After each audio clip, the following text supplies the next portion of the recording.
So I'm ready. So Shall we start the program, sir? Yes, sir. yes, yes, yes.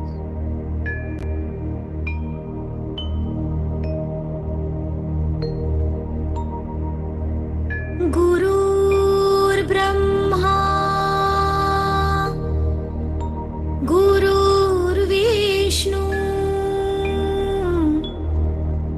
Gurur Devo Maheshwara Gurur Sakshat Parabrahma Tasmai Shri Guruve Namaha Tasmai Shri Guruve Namaha Tasmai Shri Guruve Namaha.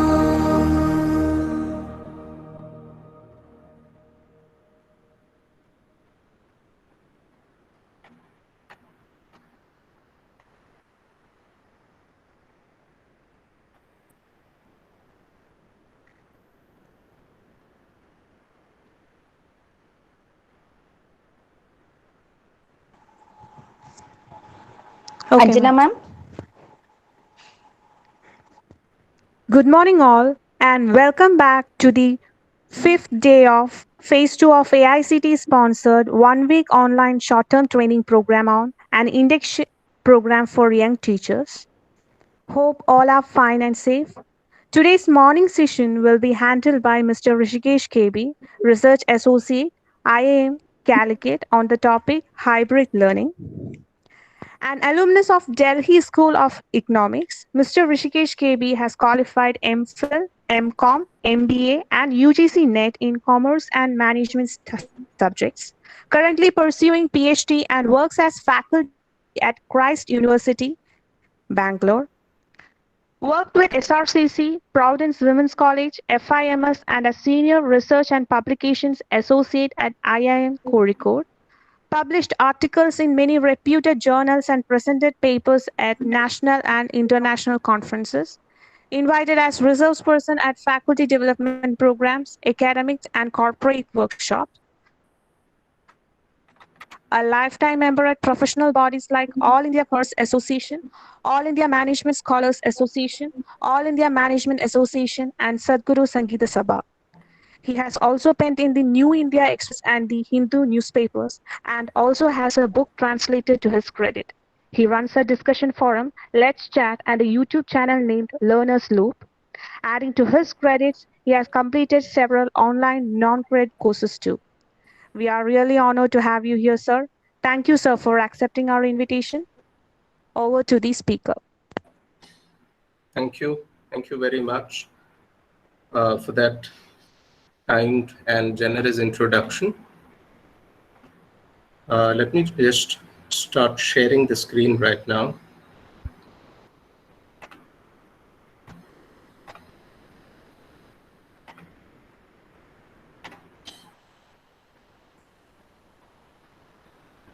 Is my screen visible, ma'am?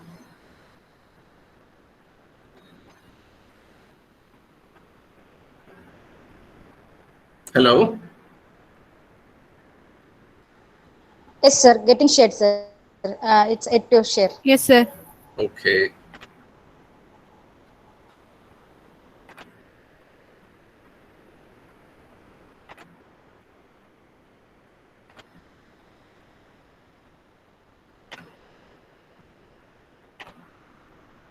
So a few quick questions before I begin. Are the participants repeating? Like, is this the second time that you're listening to me? Because these things are important. We are going to spend probably around 2 hours with together. So a couple of things I wanted to ensure. I hope there aren't many. No, sir. Not the same. Not the same. Not the same, sir. Not the same. Okay, that's one. And what's the general heterogeneity of the group? Most of them, are they faculties? And if they are, from which discipline are they? Like, Yes, sir. okay. Are they From both engineering arts. Okay, engineering, and I didn't hear the. From both engineering and arts. Okay, okay, Arts and science also, sir. Arts and science. Arts and science. okay. So a warm good morning to all of you once again from my side. Um, so, I've just used a slide of Steve Jobs, which I like very much because he hates PowerPoint presentations. But for me, I like PowerPoint because you can actually create powerful presentations through, especially an online platform.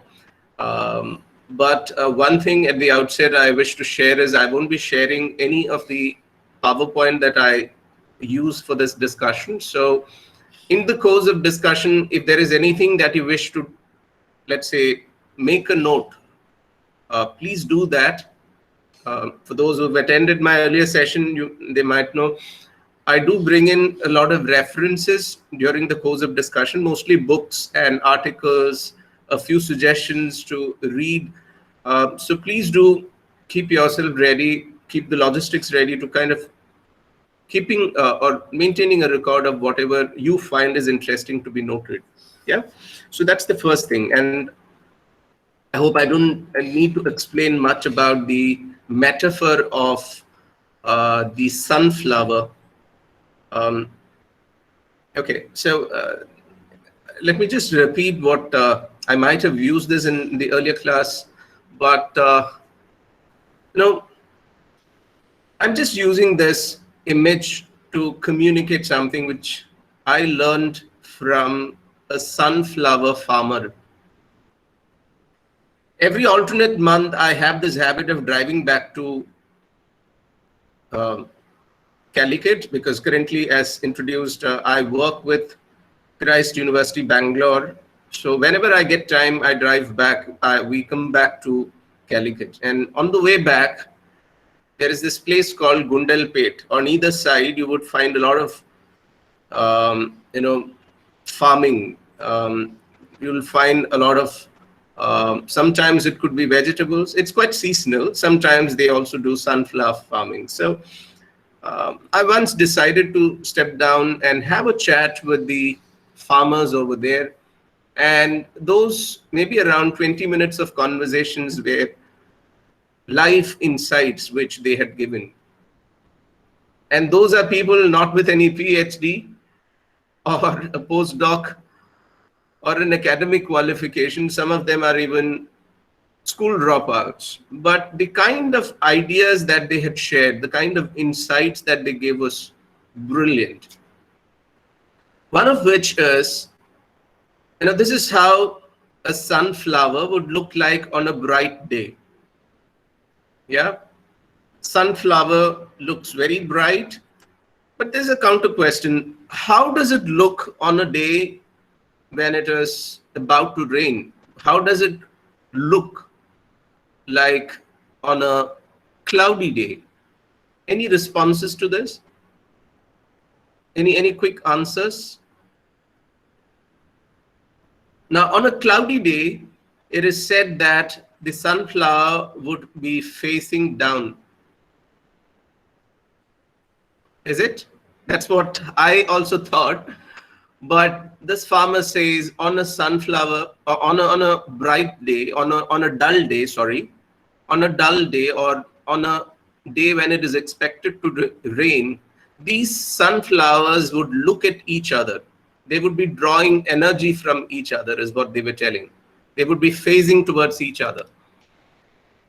So I think that's a metaphor with which I believe I can begin this conversation, because on a bright day, when the world was normal, we all were busy with our work. We all were busy, shining in whatever spheres that we have chosen. But on a dull day, what we are doing is we are trying to draw energy from each other. We are trying to learn from each other. And this one platform, I'm really thankful to the management of Veda Vyasa, is another modest attempt to learn from each other, draw energy from each other. So I normally begin with this Kloeb's experiential learning as well. just like I used the earlier slide. Look, this is normally taught in engineering, not in engineering, in management, but also in education. Kloeb's experiential learning cycle. Now, I'm sure the collective wisdom of all the faculties who are there online today probably is about 200 or 300 years or even more of wisdom that you all have acquired through your education, through your learning, from your experience. So what I'm going to deliver is probably much less than what, the collective knowledge that you all possess. But what I'm trying to say is all of us are here with concrete experience. We all have assembled here. We all have come online today to learn from each other with a lot of experience. Experience from your education, experience from your life, from your experiments. So that's number one of Kloeb's experiential learning cycle. We all have concrete experience. And what are we doing now?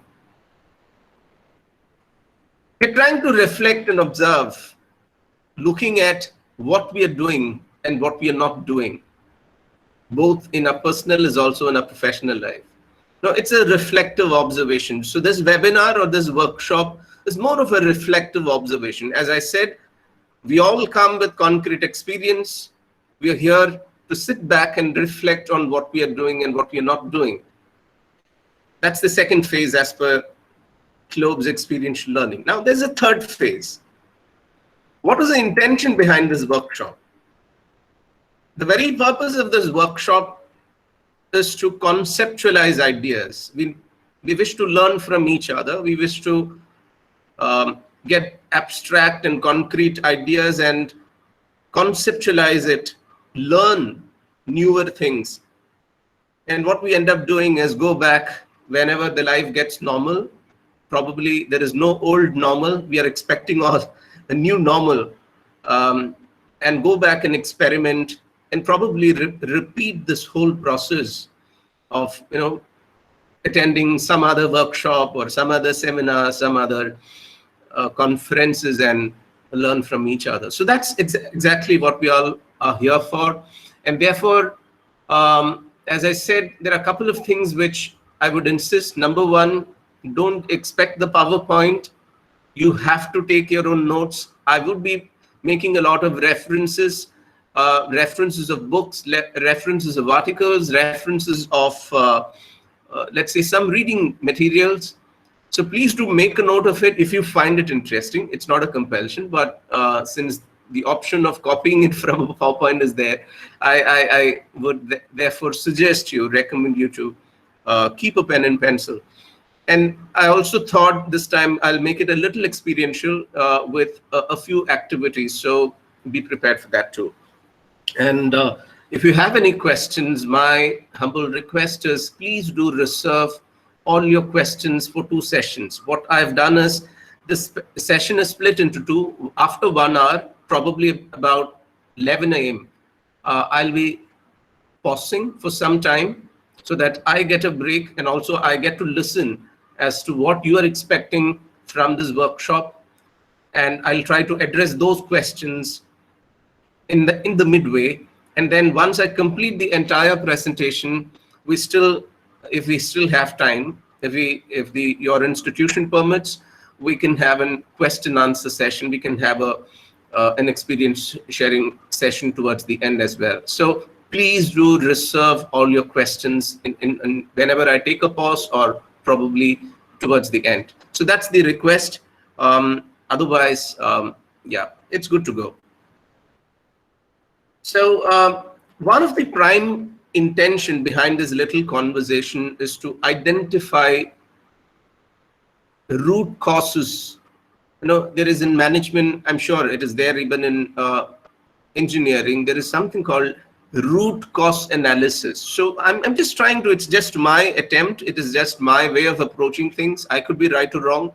You could correct me if I'm going wrong, if I've quoted in anything, if I've misquoted anything. So it's a kind of an open platform. You could, I don't want to place myself at a higher pedestal and give big lectures, but it's more about, as I said at the beginning, it's about learning from each other. So please do feel free to correct me, rectify, ask questions, because the intention here is to do a root cause analysis, and I'm proceeding in the way, in a style in which I find is comfortable, but you could certainly raise your questions. Now, what is root cause analysis? Anything will have a root cause. Any challenge will have a root cause. Any problem, any crisis that we have will have a root cause. There's no point blaming each other.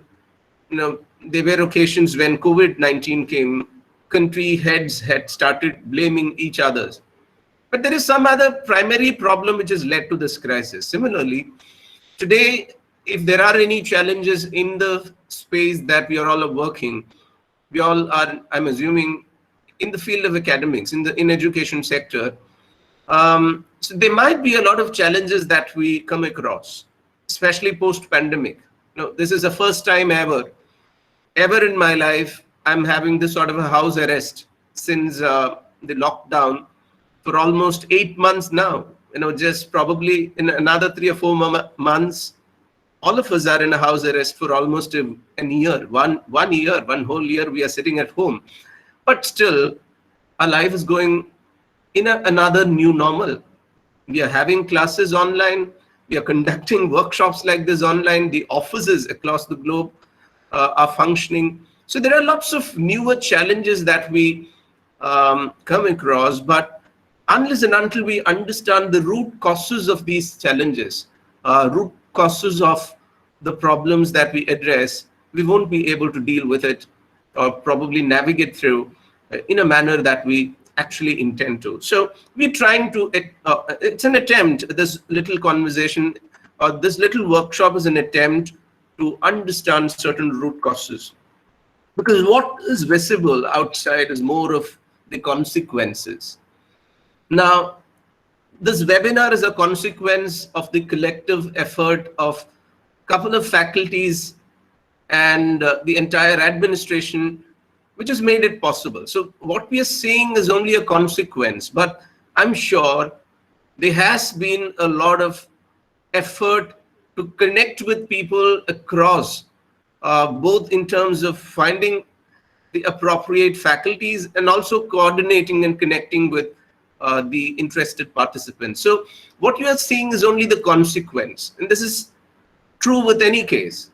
What we witness outside is only the consequence, but there could be certain problems that we all have addressed. And that problem begins with certain causes. So my attempt here is, as I said, is to identify causes of certain challenges that we are facing, both in our life. When I say life, it includes both personal as also professional life. All right.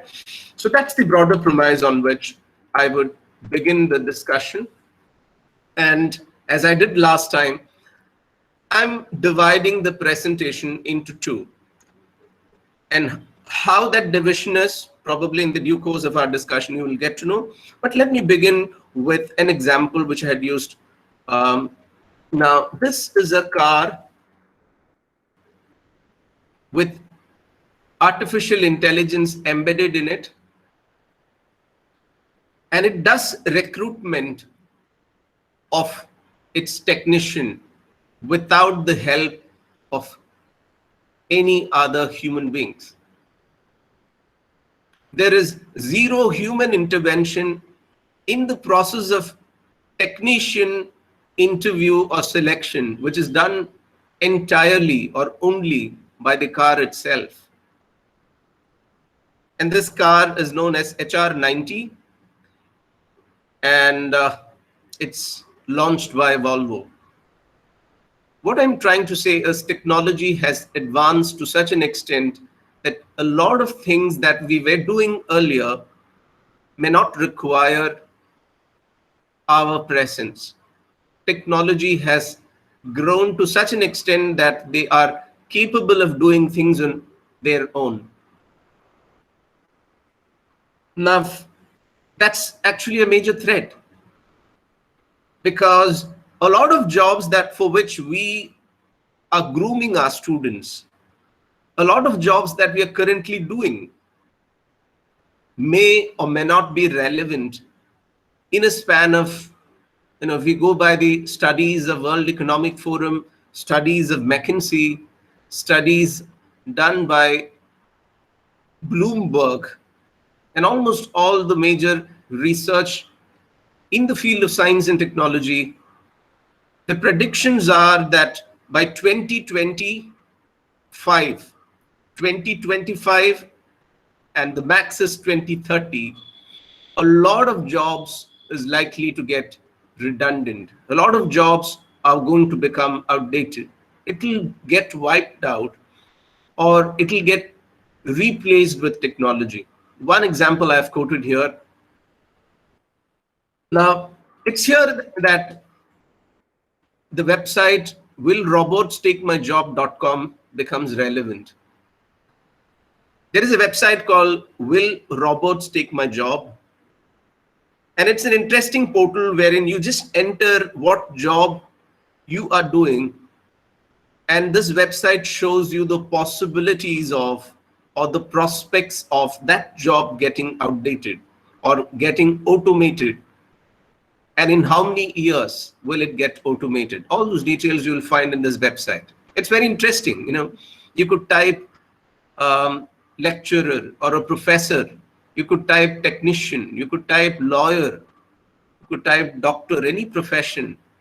This website gives you the details. Now, and it not just gives you the details, it would categorize it as it would categorize the automation risk level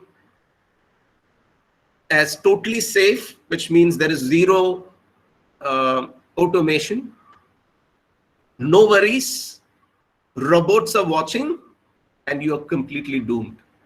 So those are the categorization. Those are the categorizations which would get revealed once you enter the job profile in this website. Now let me quote one more example. There is a hotel called Flyzoo. Jack Ma, the owner of Alibaba, had started this chain of hotels which does not require human intervention.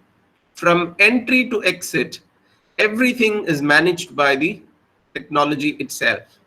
And what you see on the floor, on the right side of the chairs that are displayed, is a humanoid which has replaced a room boy.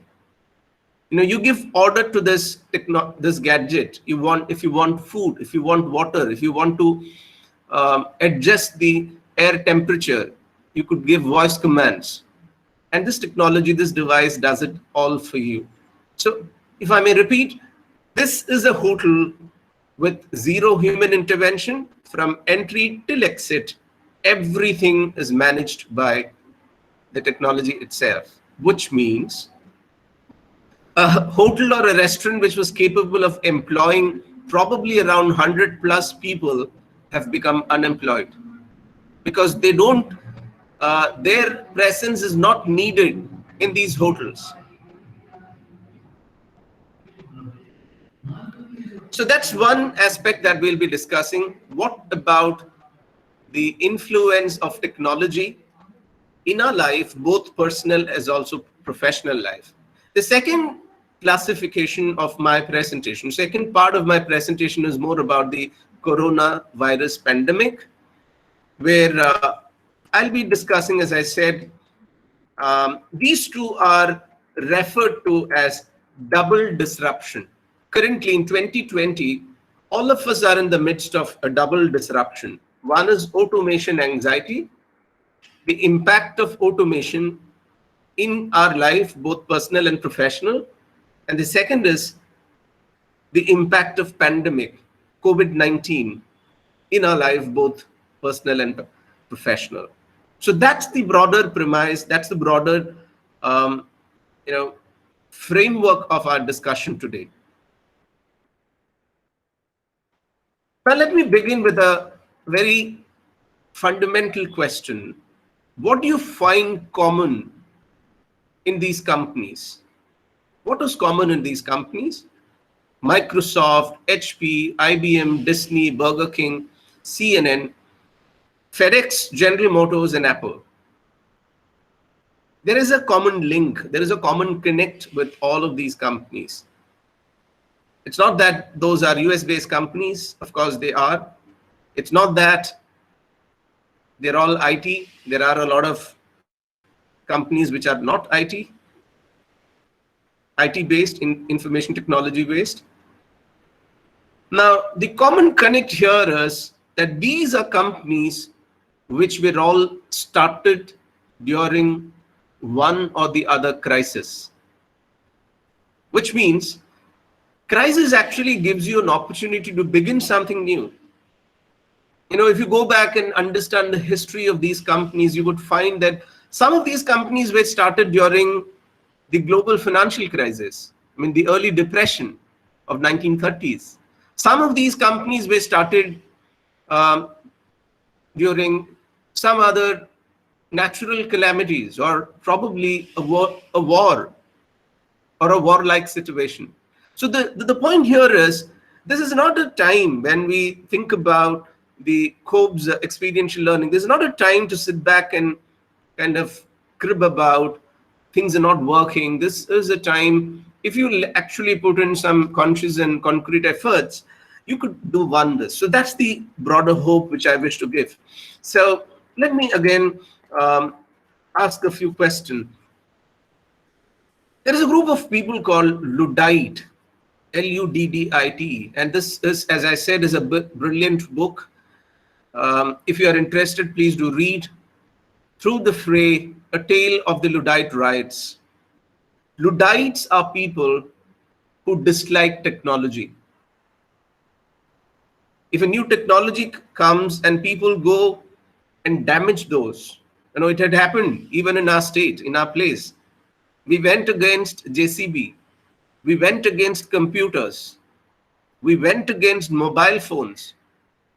We went against face recognition machines initially. And some of them were even, they had gone to the extent of damaging those electronic gadgets when they were first launched in the market. So those group of people who would damage electronic equipments or who would damage any new innovation that comes into the market are known as Luddites. And this is actually derived from a Luddite riot way back in 1811. You know, a few weavers and craftsmen, they went and destroyed the machineries which they thought would replace their job. And this riot went on for almost 2 or 3 years. And to quash this riot, they had to use force. The people in power those days had to use force much more than what they had to defend Napoleon in 1808. So the force they had to use to suppress Luddites were much more than the earlier war they had to fight with the Napoleon. So my point here is, whenever a technology comes, there would be Luddites. There would be people who are skeptical about a new technology. And that primarily is because they are anxious whether the technology would take away their jobs. A similar strike happened in New York on April 24, 1907. So in New York, till April 24, 1907, the public lamps, just as you see here, were gas light. These gas lights had to be lit every evening by a group of people called lamp lighters. So the lamp lighters would carry a big pole with fire at the end, and they had to go and lit this lamp every evening. But what happens in 1907 is the administration there decided to electrify all the public lamps, and in a split second, the entire street could be lit. You just had to switch on the light. This again led to a lot of protest by the lamp lighters. Lamp lighters went and, in fact, damaged all the electric bulbs that were replaced. Something similar happened with Elizabeth I. She had denied patent to a machine which was invented, a knitting machine which was invented. She thought it would take away the jobs of a lot of people. It would take away the jobs of a lot of maidens. Now, I've quoted 3 examples. One is the Ludite, which happens in sometime between 1811 and 1816. The administration then had to really put in effort to crash the riots which erupted. Same thing happened with the lamp lighters. They were even protests. There are enough and more examples. I'm not going much in detail, but I recently wrote an article on this, and that's why I can go on and on about the historical perspective on people going against technology. I'm just giving you a background to set a context for our discussion. People who might have joined this workshop might be thinking what this person is talking all about, but I'm just setting a context. I would need another 10 minutes to give you an idea, a perspective on why I'm why I'm mentioning all these examples. Now, this was a full-time job before industrialization. A person sitting on a higher pedestal in a chair is reading the daily newspaper to all the workers there in a factory. And this is also considered as the first form of probably the infotainment, information with entertainment. So he would not just read the newspaper, he would kind of add his own flares and make it very interesting and engaging for the people who are listening. Fast forward in 2020, you find this job of a lector. This is how they used to do it. This is just another image. Fast forward, there is no more lector. It is replaced with technology. It is replaced with a lot of gadgets that we all use and is exposed to. Yeah. So the whole context which I've set is to make you understand the point which came to light on December 2017. McKinsey had come up with a report called Jobs Lost, Jobs Gained report. And it was an eye-opener. It was shocking and revealing. Because this report said that by 2030, 75 to 375 million jobs that people are currently doing will get automated, will get replaced with technology. 375 million, in other words, 375 million people are going to become jobless by 2030. As simple as that. We're already in 2020. It's not far ahead. It's just about 9 years ahead. 375 million people are likely to. What has resulted in such an apprehension? It's primarily because of automation. It is primarily because of technology, developments in technology. What are those developments, major developments? I'll go with examples, quite a few. Now, this is another way of presenting it. In 2010, if you had to take an aerial view, you had to hire a helicopter, a pilot, a cameraman, and if you don't own a camera, you also had to hire all of these. But in 2020, both the cameraman and the pilot lost their job because it's replaced with a drone. It's become so common that even in our weddings and public functions, you get to see these drones being used.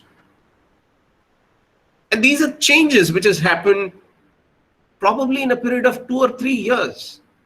3 years before, you couldn't even think about a wedding shoot with the use of all the electronic gadgets that you get to see these days. So the pace at which technology is advancing is unprecedented.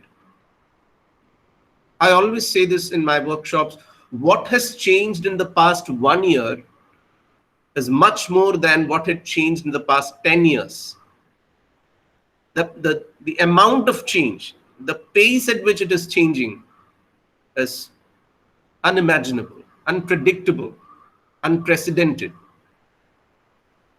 Are we prepared for this? That's a bit fundamental question. Are we making our students prepared for this? That's a fundamental question we will have to ask ourselves. And this workshop, this small interaction is primarily aiming at raising such questions. Now, these are not my apprehensions. There are people who are working in this field. Jerry Kaplan, a professor of standards, says automation is color blind. When you say color blind, he was actually referring to there are different color of jobs, blue collar jobs, white collar jobs. He said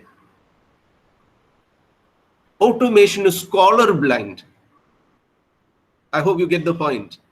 There is hardly a job which you can say is safe in this, the pace at which automation is happening.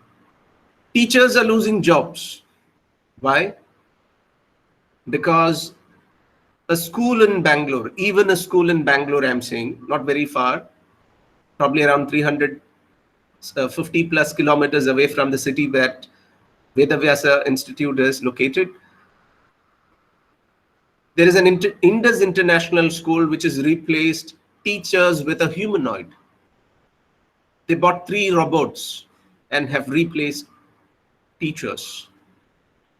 Accountants are losing job because you have a predictive data analysis. Lawyers are losing jobs. Why? You enter your problem, your crisis. The systems, the cloud server gives you a standard solution. Doctors are losing jobs. Physicians are losing jobs. Same.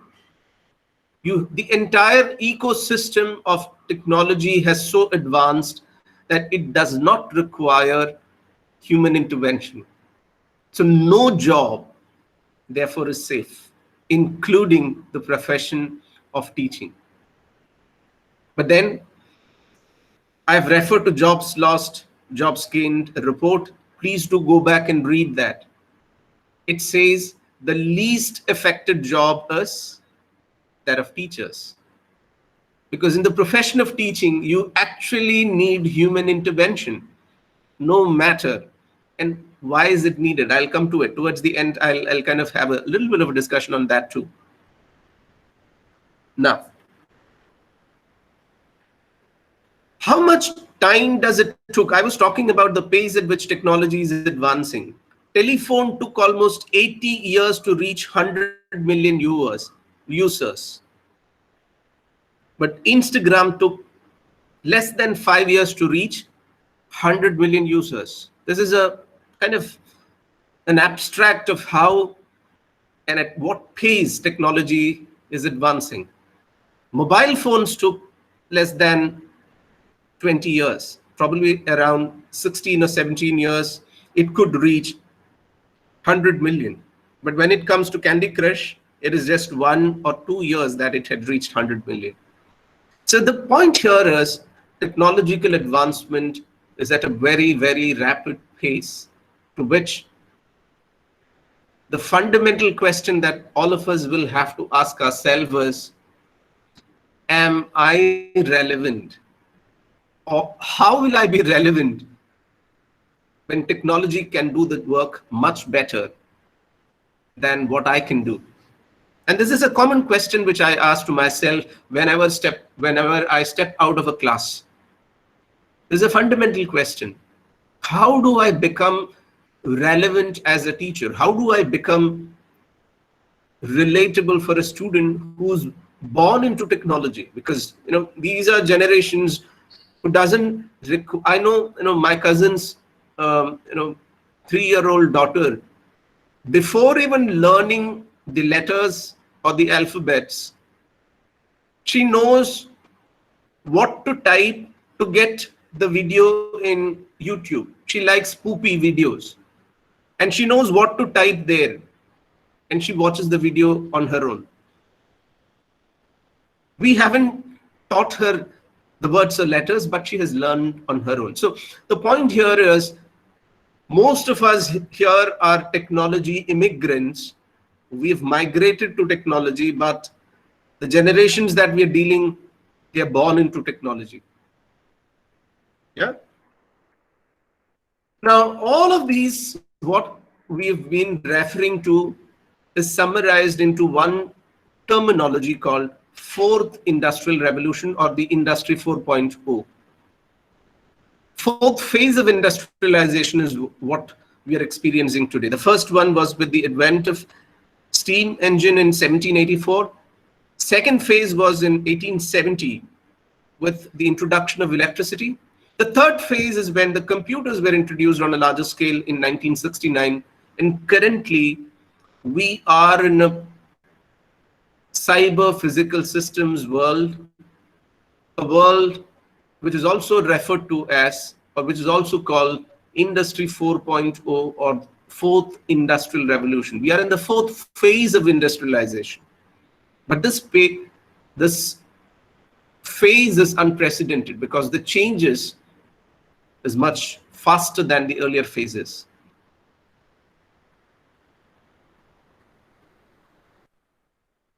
Just quickly giving a few examples. There are personal assistants, Siri, Google Home, Alexa. They've become our personal assistants. Ross has become AI lawyer.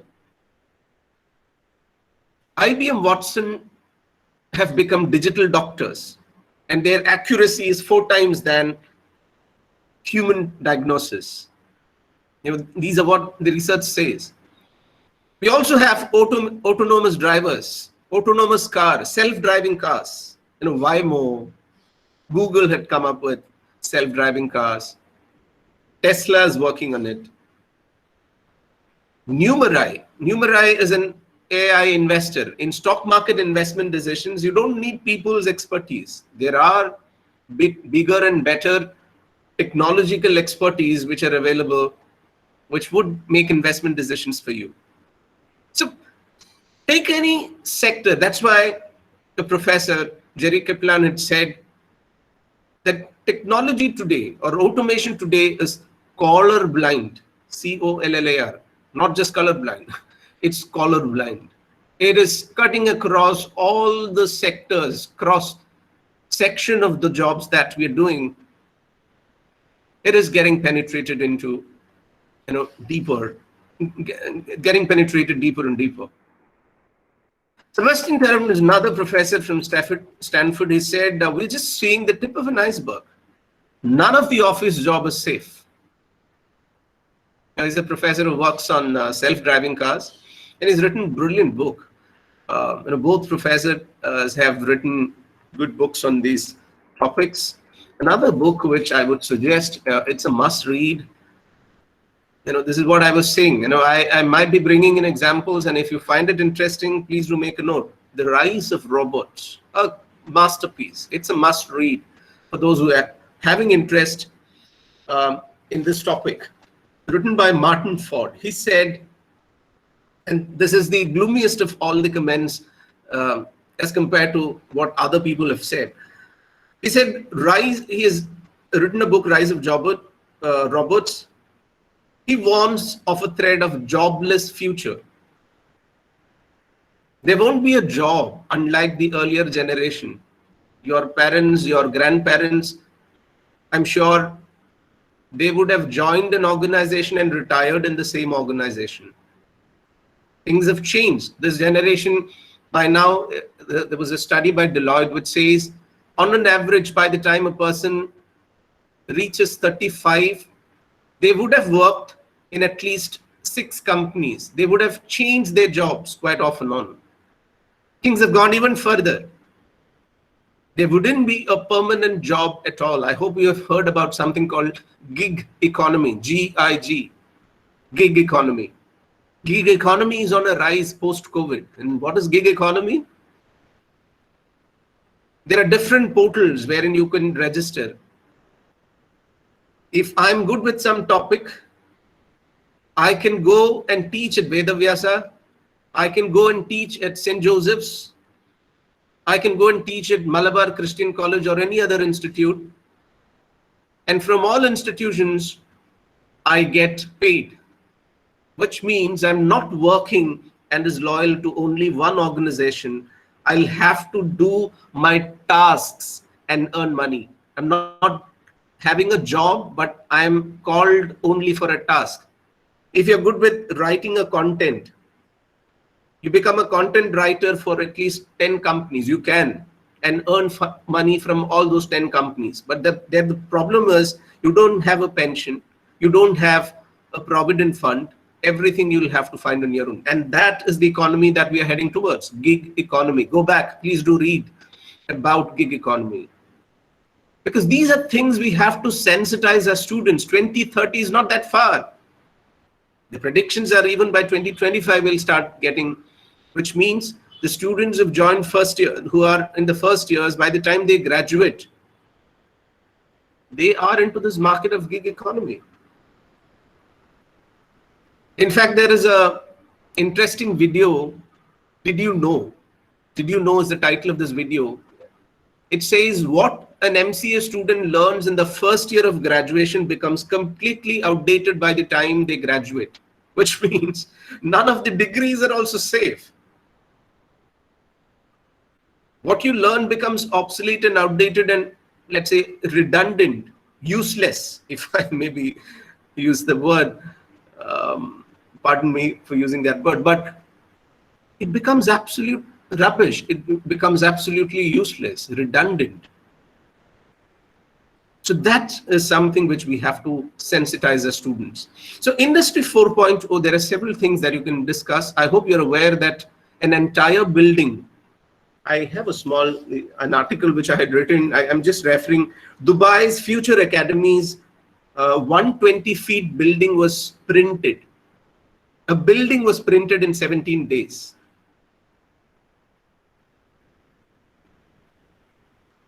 I hope you're aware that a Sophia, a humanoid, got permanent citizenship in Saudi Arabia. You have cloud computing. You have augmented reality, big data analytics, all of which makes 1,000 or even 10,000 times better and more precise decisions. They can work better than what you and I can do. So that's the world that we're heading towards. That's the world that our generation and our children are heading towards. So Karl Marx had predicted it long back. I have great respect for this person, and so many things what he'd said is becoming a reality now. The production of too many useful things would result in too many useless people. But are we actually useless? How do we stand relevant? Shouldn't we be asking these questions to ourselves? Shouldn't we make our students capable of responding to these concerns and apprehensions? That's the point of this discussion. Now, I have one of my good friends who's written an article in Malayalam Manorama long back, Jane Thomas, and he kind of summarizes almost all the developments post the fourth phase of industrialization. And this is just the gist of it. So the point here is the fourth phase of industrial revolution, the imagination is the limit.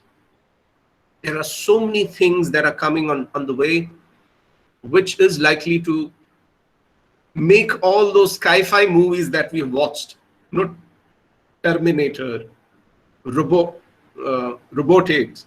I mean, those kind of movies that we watched in the early 1990s, those are becoming a reality now.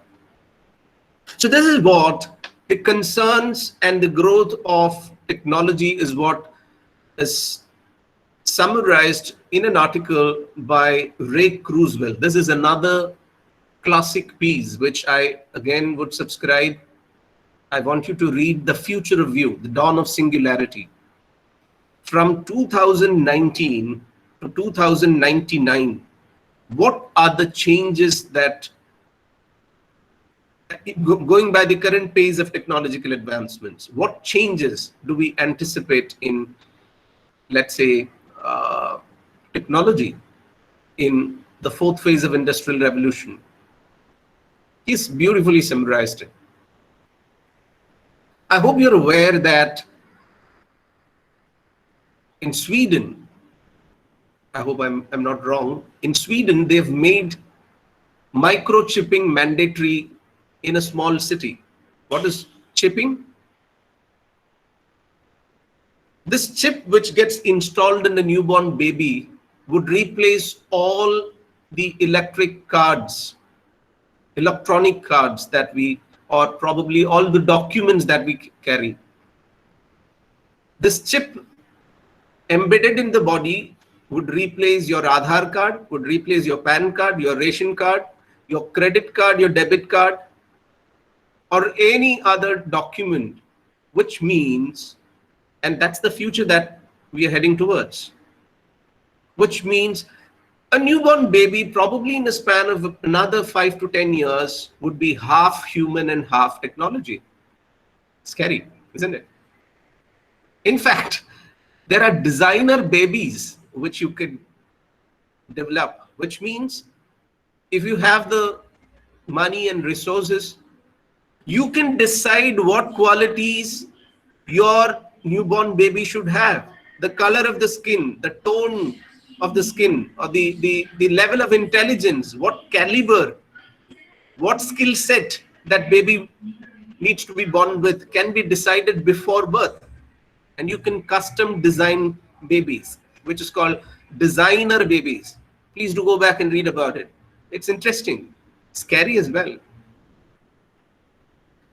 So we could go on and on about a lot of things which are really scary. But this is something which I recently came across. It was in September 2020, about 2 months back, that I found an article in The Guardian, and this article was written by a robot. So imagine the amount of job replacement which is happening. And in China, they have replaced the news anchor. A robot is reading out the news. Here in The Guardian, you find a robot writing an article. Another, I think, statistics, you might find it interesting. A painting had fetched $432,500. Painting done by an AI, the first painting. The decisions made by AI is more accurate than 15 of the China's top doctors.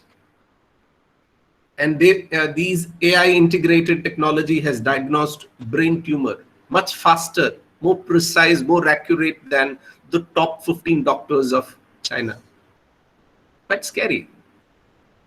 So this is a context in which you have to sit back and think, how do I become relevant in the classroom? How do I become relevant in the office space if you're working? I mean, I'm assuming there are a few corporates. And moreover, how do I become relevant in the world itself? How do I defend the technology and its advancements? And that anxiety is what is otherwise referred to as automation anxiety. Now, what is automation anxiety? Automation anxiety is a fear of people getting replaced with technology, people getting automated even. I said the babies can be half technology, half human. So that anxiety, that fear is actually what led to the Ludites long back. I was referring to 1811. They had started destroying the technological inventions and innovations. The lamp lighters of New York, what they've done is also because of this automation anxiety. Now, what I've been talking probably about, almost about an hour, is a lot of negatives, or probably only negatives, about the automation which is happening at a pace unprecedented. And this chaos and confusion is being juxtaposed with, or is being compared with, a terminology which was developed by the American Army. And they use it in an entirely different context. They use it in the war context, but it has become a common management terminology. The fourth phase of industrialization, or the Industry 4.0, is compared with VUCA, which is otherwise called volatility. Things are changing. Things have become quite fragile and volatile. How many of us continue using the same mobile phone that we bought initially? At least 5 times we would have already by now changed the phones. The phones become outdated. The jobs become outdated. So things have become volatile. Uncertainty, hasn't all this brought in a lot of uncertainty? At least from now, I'm sure those are new to this concepts. Are you not sensing the uncertainty? Aren't you feeling the complexity of technology? See, initially when we only had the landline, we could talk over phone, only talk over phone. But today, I'm sorry, those are the election announcements. I'm so sorry for that. Yeah. So the life has become so very complex that today, if you don't have a good network, that's a problem. If one network is working, you would prefer switching to another network. If the Wi-Fi is not working, that's a problem. So with every new electronic gadget, with every new technological advancement, life on the one side is becoming easier and networked, but on the other hand, the life is becoming more and more complex. And that complexity is what is referred to as the third letter C. The last is ambiguous. So we are currently living in a world which is volatile, uncertain, complex, and ambiguous. So Industry 4.0, or this automation, the automation anxieties, are all beautifully presented using this concept called VUCA. So that's one part of the presentation. Now, the second part, what I wish to is discuss the most negative word of 2020, which is to be tested positive.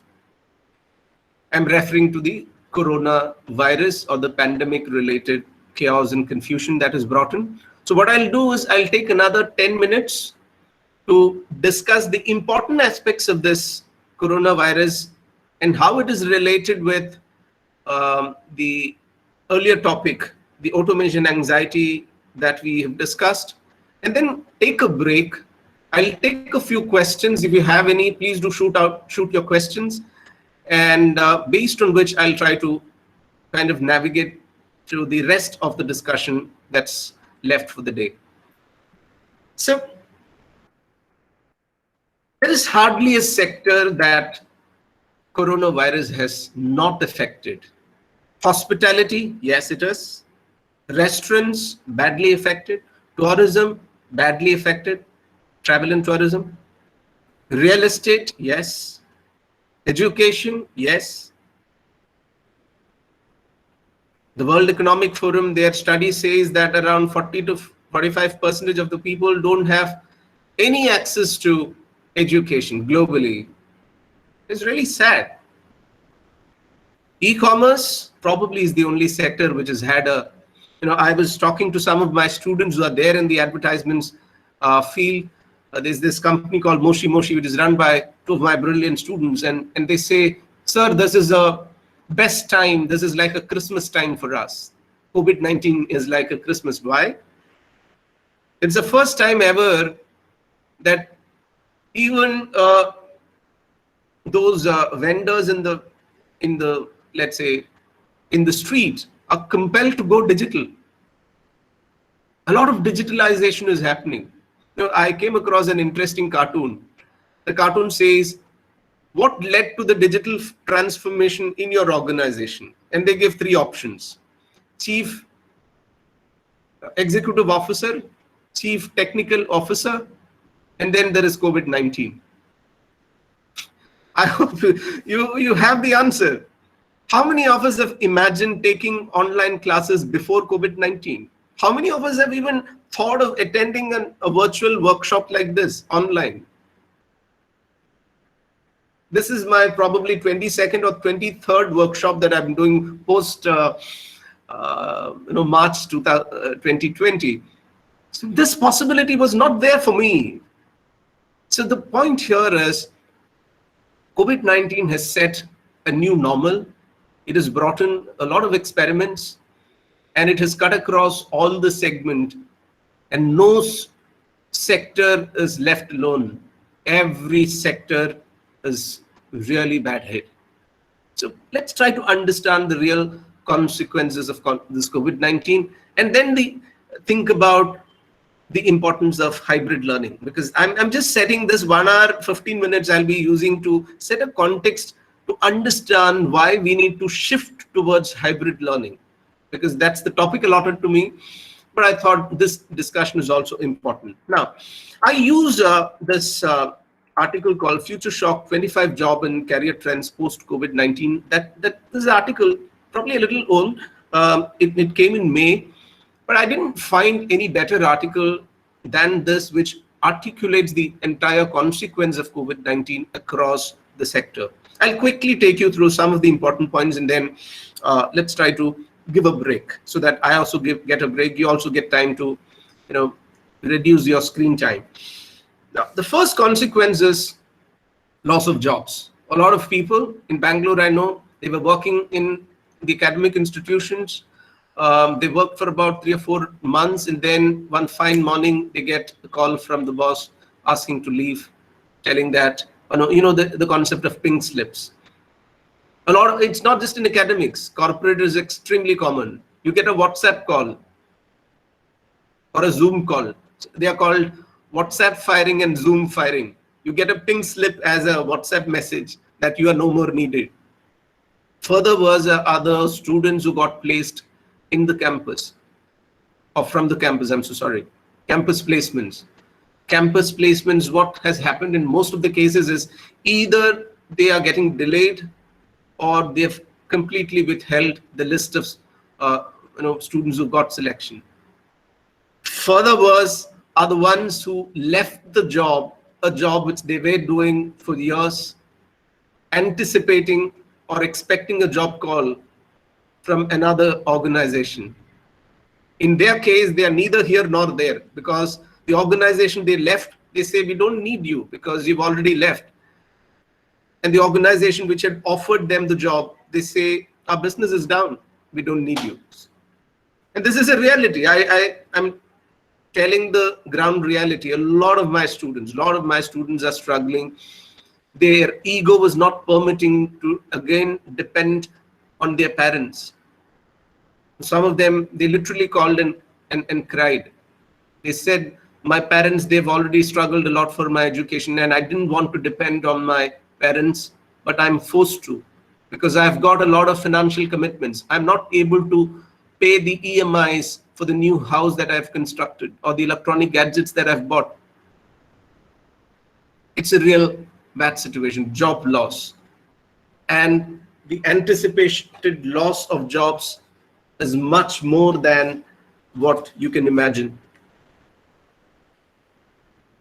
1 in every 5 is jobless by April 2020. This is a US scenario. Out of every 5, one had become jobless. Bloomberg is predicting about 13% drop in the global merchandise, and that is that plunge is 30% more worse than the 1930s depression. 1930s depression is considered the worst ever in human history, and this is going to be much worse than that. Yeah, so that's number 1. Second is salary cuts, which I'm sure a lot of organizations, sometimes you also are experiencing, some of you are experiencing, if not all. Fortunately, our institution didn't do, but majority of the academic institutions, I am quoting academic because I represent one, majority of the institutions in Bangalore, they have cut at least 30 to 40% of the salary. Some of them are not paying at all. Some of them have terminated their staff. So salary is another big problem. Normally in HR, we say last hired would be first fired. Yeah, the one who would last hired would be first fired. And there are concepts of right sizing, bright sizing. What are these? It's a nice way to say that we don't need you anymore. It's a very diplomatic way of saying that the company does, and that's going to become common. And that's going to become not just for the newly joined employees, because they normally used to become the target, but also for the mid-level employees. This is likely to increase. Depression, it is there extremely common among a lot of people who are isolated within the 4 walls of a small paying guest accommodation or in a rented house. A lot of my students, they've been calling. They're saying, sir, we just can't take it, because the first time ever in life, for them, it's Saturdays, it's the weekend partying, they go to the pubs and the clubs, they socialize, but the first time in their life, they have not had any social interaction, not even with their parents. Worse is the case of NRI students who are not able to go back to their native, completely confined within in fact, one of my friend, a colleague of mine, he lost his senses, despite being a psychology professor, and he went into depression. We had to send him back for almost double or triple the cost of travel. We had to bear it and then send him back to his native, because the only human interaction he used to have is the food delivery guy who comes every day twice to his paying accommodation, which is in the 12th floor of a building. There is absolute. So depression has become common. Mental health I'm talking about. When it comes to entrepreneurship, I'm so sorry, two-third has shut forever in US. Entrepreneurs, 57% US business has dropped. I'm quoting US example because those are the statistics available. What about these jobs? These are called front-line jobs. No matter what crisis, they have to be there on duty. These are going to become less attractive because there'll be close human interaction, and the social distancing norm is likely to continue for long. So doctors, nurses, ambulance drivers, firefighters, police officers, medical technicians, physical therapists, athletes, delivery boys, retail salesperson, cashier, restaurant servers, flight attendants, barbers, fast food chains, all have become less attractive. People are not taking up that job, and it is likely to continue. What about traveling abroad, not just traveling, migration has decreased. In fact, not just permanent migration, temporary migration for the higher studies or for a job, that's also declining. There is no travel.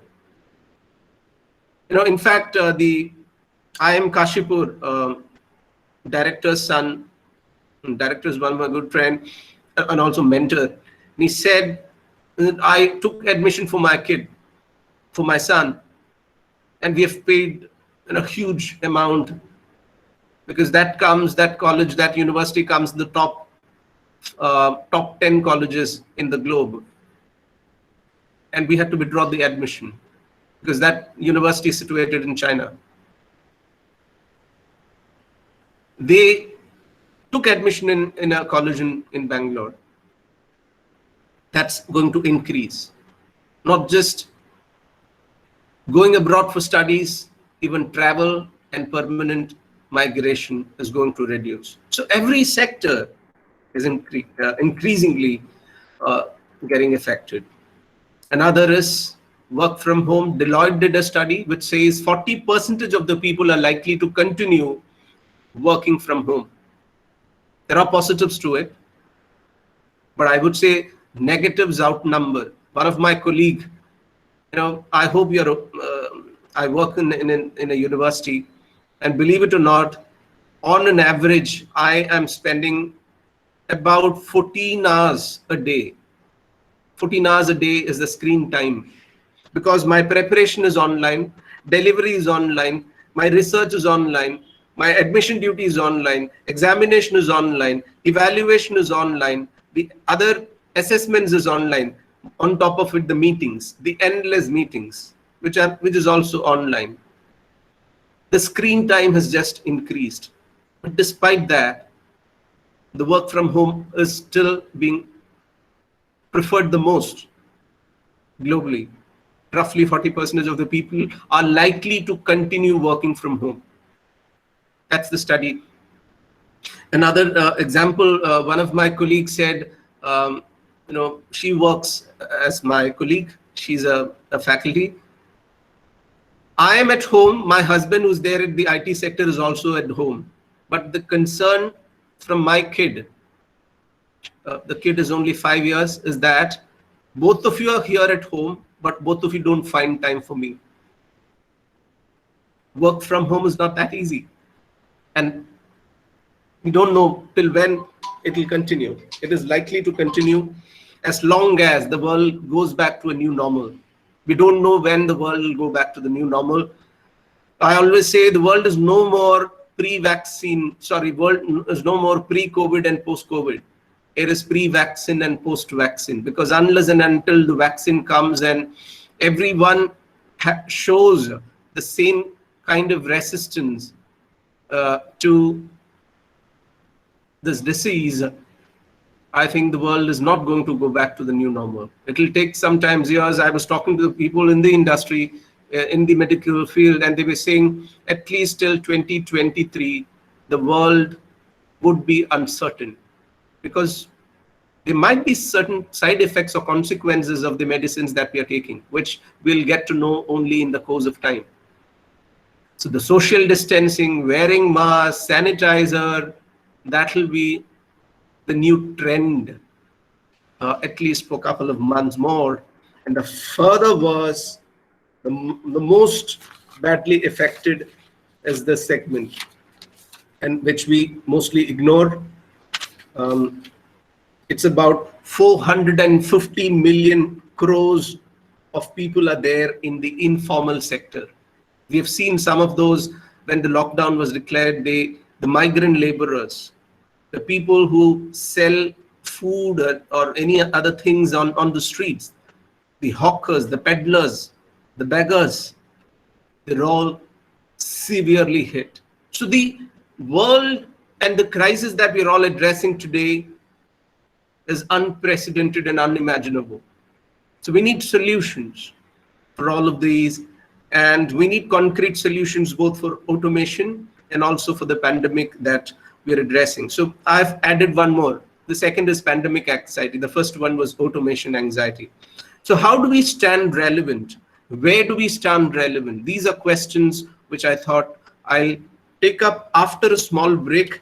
I invite a few questions right now, and then accordingly I can design the rest of my discussion.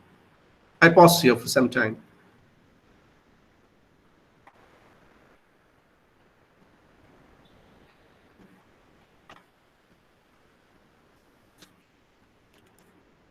Are there any questions?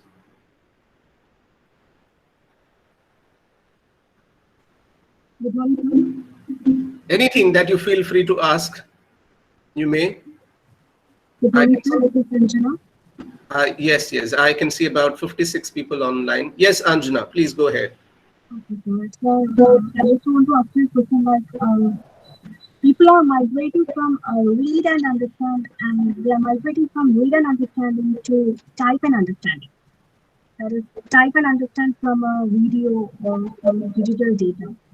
So how is this going to affect the upcoming generation? Like, is it really effective to completely reliant on a digital data that was created by a robot in an artificial intelligence algorithm rather than reading and understanding things? Okay, that's a good question, to which I do have an answer, which probably in the later course of discussion, it will get revealed. See, we are relevant. Human beings are relevant. And how are we different and unique is something which I would be discussing probably in the course of that discussion. I would be in a position to answer that. But even if I fail, please do remind me at the last part of the question answer. I'll try to address this question again. It's a very important question which we need to really think about. Okay, sir. Thank you.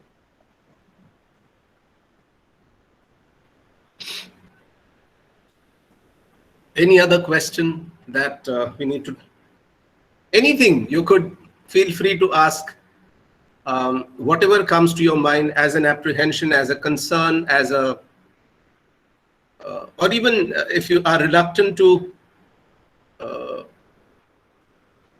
you could even type your responses. If you're reluctant to ask, if you're reluctant to speak, please do type and ask your question. But I would love to listen to some of your questions, some of your comments, your observations, and then take things ahead from here. I'm sorry I'm having this, but I need this.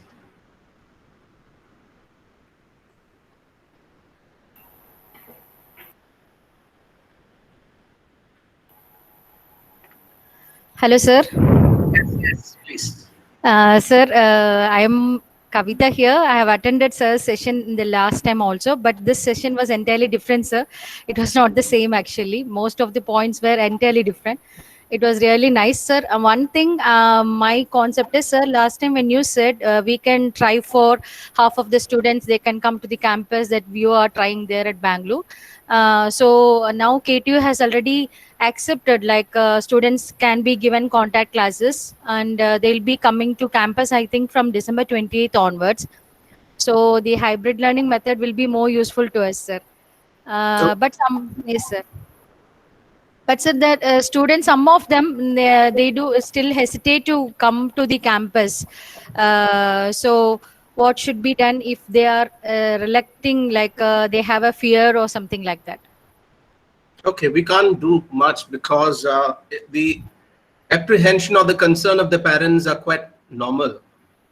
Because I'll quote a statement by one of the parent which I had to address or I had to deal with. What he was saying is, sir, it is okay if we lose 1 year, but what for us is important is a daughter which was born after waiting for almost 9 years. I hope you have understood the importance of life and the learning or the livelihood that all of us are working for.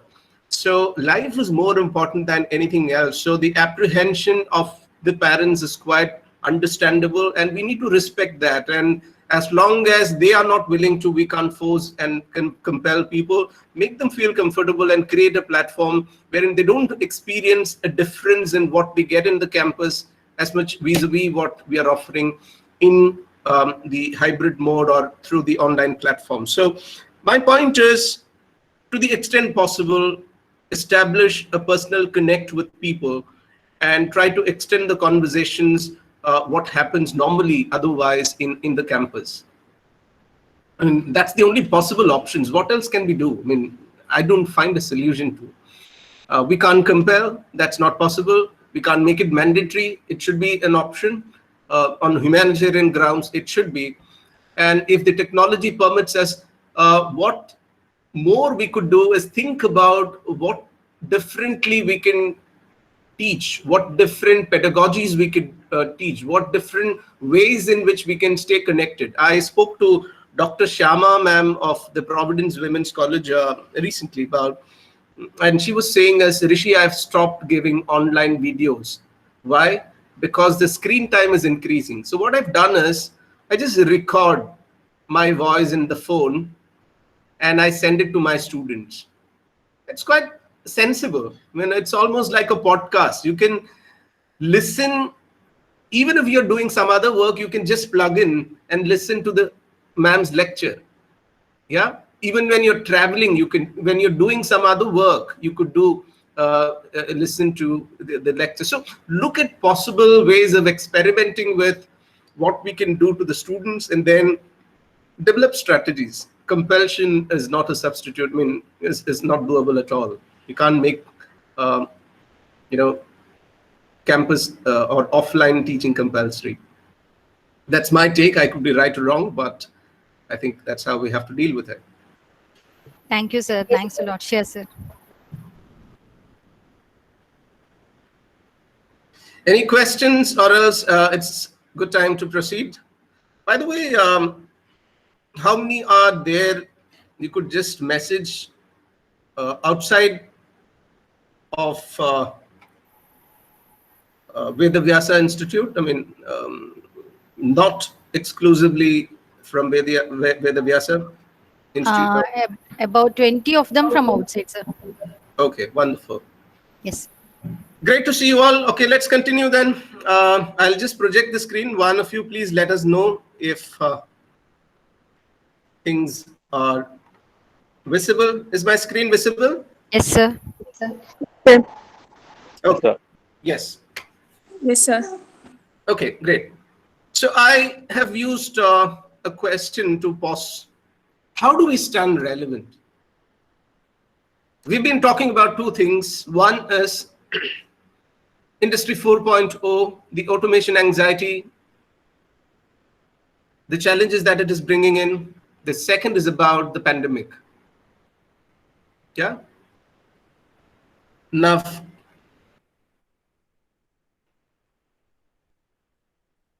I mentioned something about VUCA in the first part of our discussion, which represents volatility, uncertainty, complexity, and ambiguity. Now, there is an antidote to it. Let me just take the paper which I had written.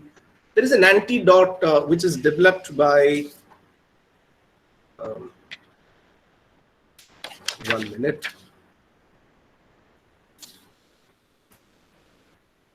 Anyways, that doesn't matter much, but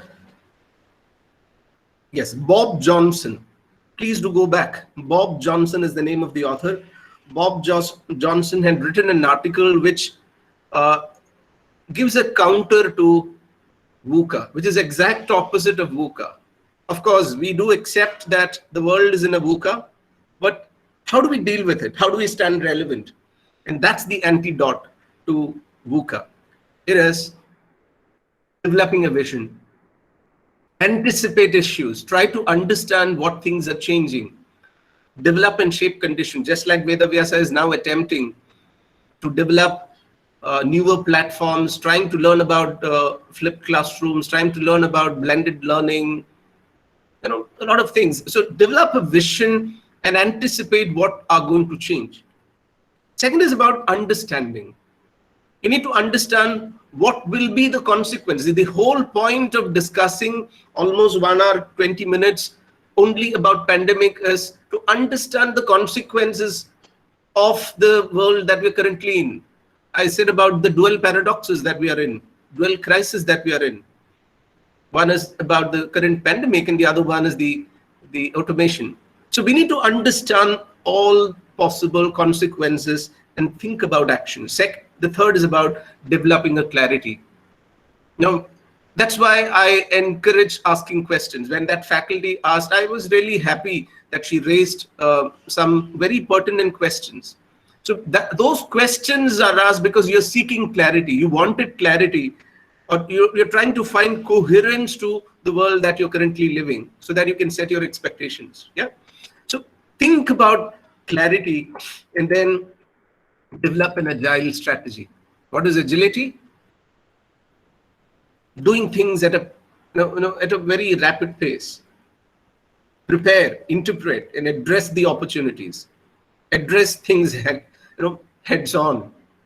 So you need to, both at the individual level as also your organizational level, think about developing a vision, understand all possible consequences, develop clarity, and also be agile in the process of creating a counter narrative to the VUCA. Yeah. So I had done this experiment last workshop. Another document which I want you to go back and read is the World Economic Forum.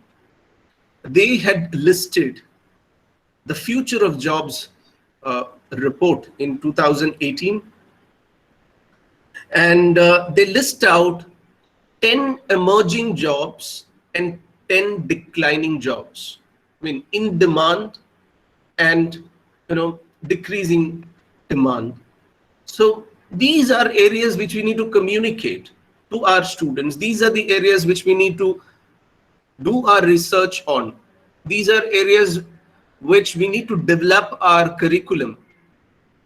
Since most of you are from the engineering background, think about developing courses on analytics, AI, machine learning, operations, big data,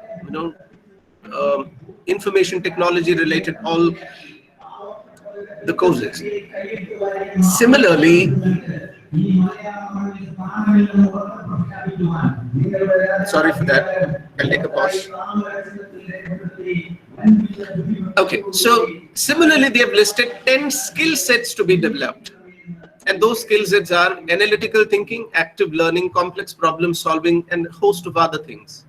So this is another report, World Economic Forum's Future of Jobs report. Go back and read, both about jobs, prospects, and also the skill sets that we need to impart, also develop in ourselves to make ourselves relevant. Yeah, that makes sense. That's the way of approaching. I don't know whether I'm answering some of the questions that were raised through these discussions. But as I said, artificial intelligence is really a threat. As someone who has actually benefited through automation is the one who is saying this. Jack Ma is the one who started that hotel.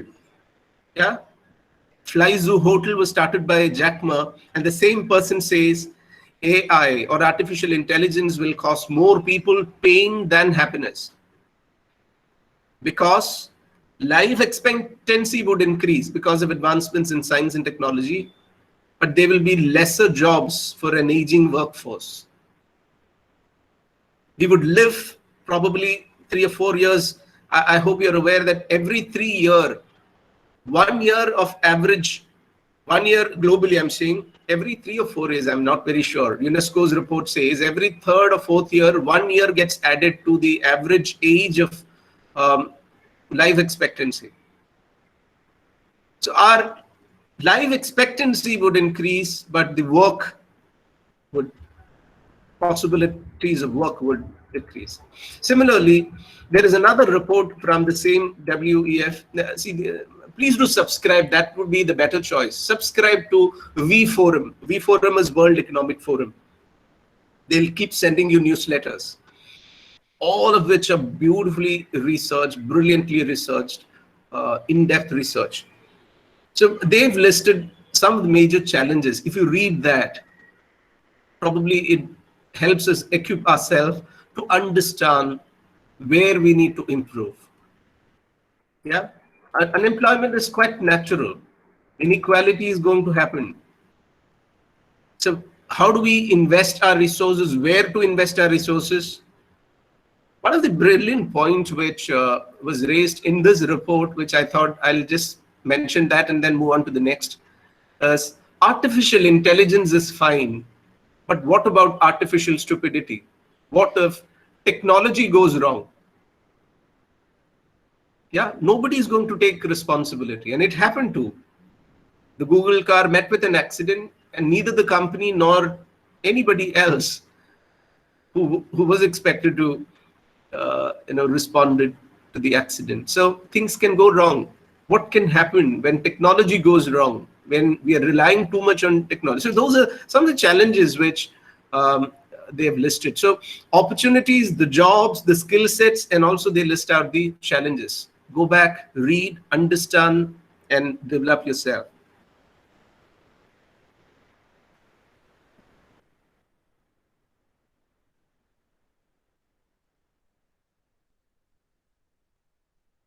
So having said so much about technology and COVID-19, what is needed is an improvement and a giant leap.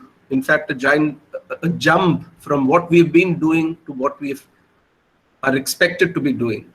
And this is a statement by Guy Kawasaki. Again, if you have time and interest, please do watch all of his videos. Amazing. So much of information filled.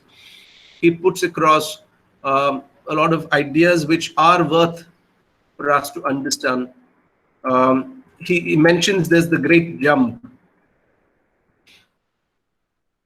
And as I said, this great jump could be in different ways. One of the faculty just raised a question. How do we ensure hybrid learning? How do we make hybrid learning? Hybrid learning is something which you might not have thought about earlier.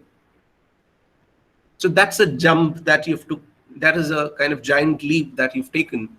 And such experiments and such innovations are happening in almost all the sectors. Okay, it's a kind of a weird example, but still, I thought I should kind of mention it here just to emphasize on the point that this is a time for us to innovate. This is a time for us to experiment.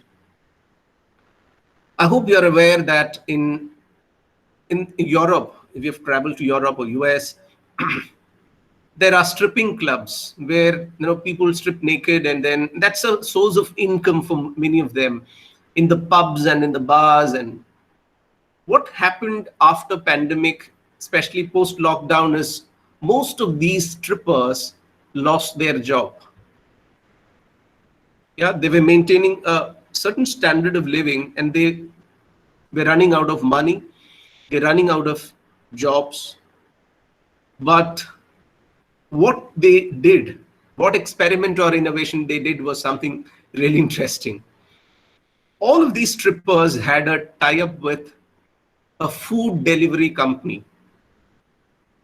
Yeah, they had a tie-up with a food delivery company, and they started something called Uber Eats, which means if a person orders a food online, it is these strippers who would go to the client and deliver it bare breast. They won't bear, I mean, this is how they did it. And topless food delivery, and that became the source of income for them. So my point here is every sector is doing experiments, and including education sector, it's time for us to think about some experiments, one of which is only what hybrid learning is. Now, similar models were already experimented in a company called Apple. I'm sure you all know.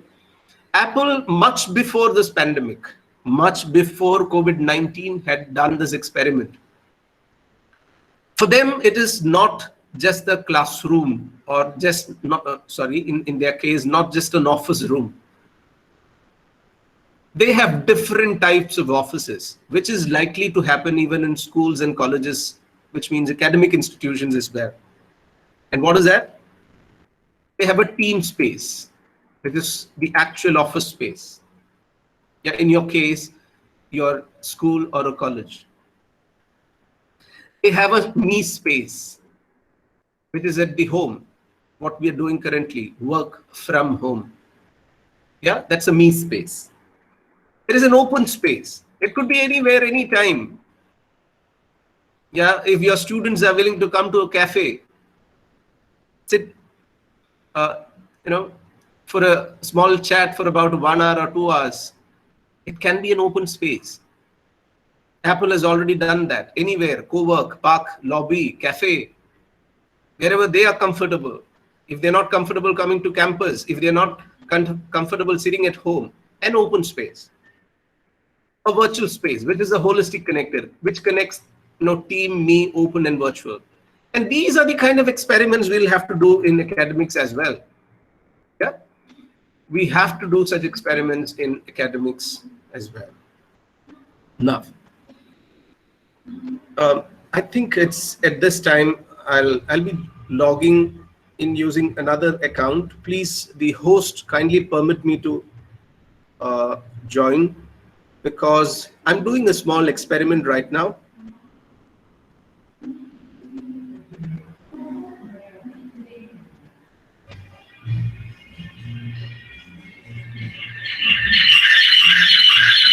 So I think that's not possible. I cannot log in using another system. Okay, so let me just quickly do a small experiment. There is a model called iceberg model. It's a systems thinking model, which I began with. I think I started off with Cobb's experiential learning, and then I spoke about root cause analysis, and also now I'm talking about systems thinking.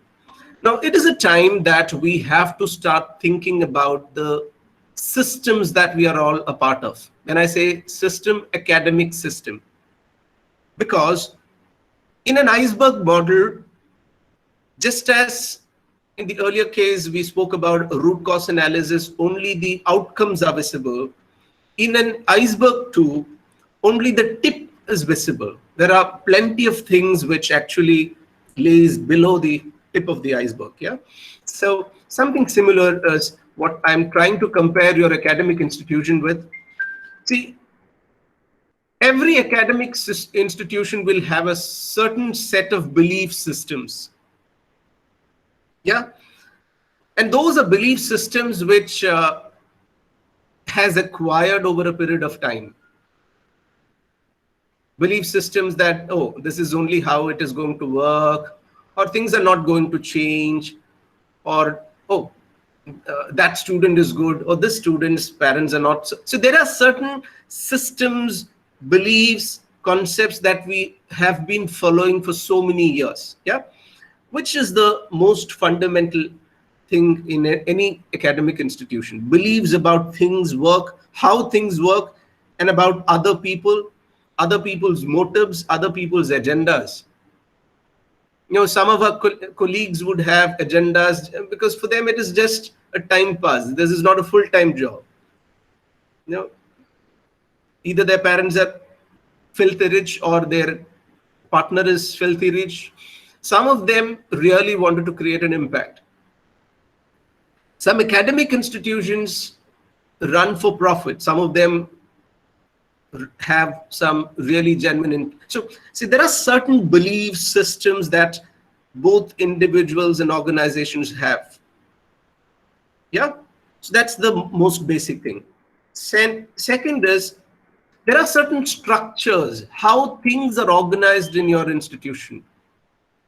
The framework, like if you have to talk to the principal, it has to be first routed to the HOD. HOD will have to go and talk, get a consent, and then he takes. So there is a certain structure or a format that, or a framework that you've been used to over a period, within which a people would operate. Yeah.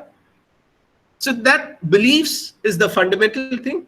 Second is the structure, and what is visible outside is the outcome. In your institution, how people perform, the culture, how the organization, what students experience, what faculties experience, what administrators experience, is only what is visible outside. But it is all dependent on how solid the structure is and how solid the belief systems are, or what your belief systems are, and how we have designed the structures. I hope you're getting the point. So I'm just kind of doing a small experiment here, and I want you to actively take part in this. Either in the form of chat, or because I actually wanted to join and then, but that's not possible using another account. That's not possible. But let me try how this will go. The first thing which I want you to think about is this. Yeah. What are those values? What are those belief systems that you want your students to have? The skills, the mindsets, the beliefs. I'll just give you one clue. One is that you want your students to be critical thinkers. Yeah, that's one belief system that you want to develop. Yeah, can you just think about your academic institution and let me know what other belief systems are important. You can type your responses. I can read it out here. What belief systems should run an academic institution?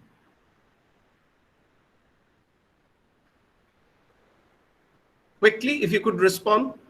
Yeah, so I'm just thinking about the restructuring, how to restructure organization, how to redesign your organization in the in your current COVID crisis and also the pandemic.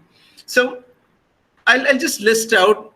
Probably you can do this experiment back at your office sometime when you are free in your leisure time. You could do it. So the first thing is about setting the belief systems.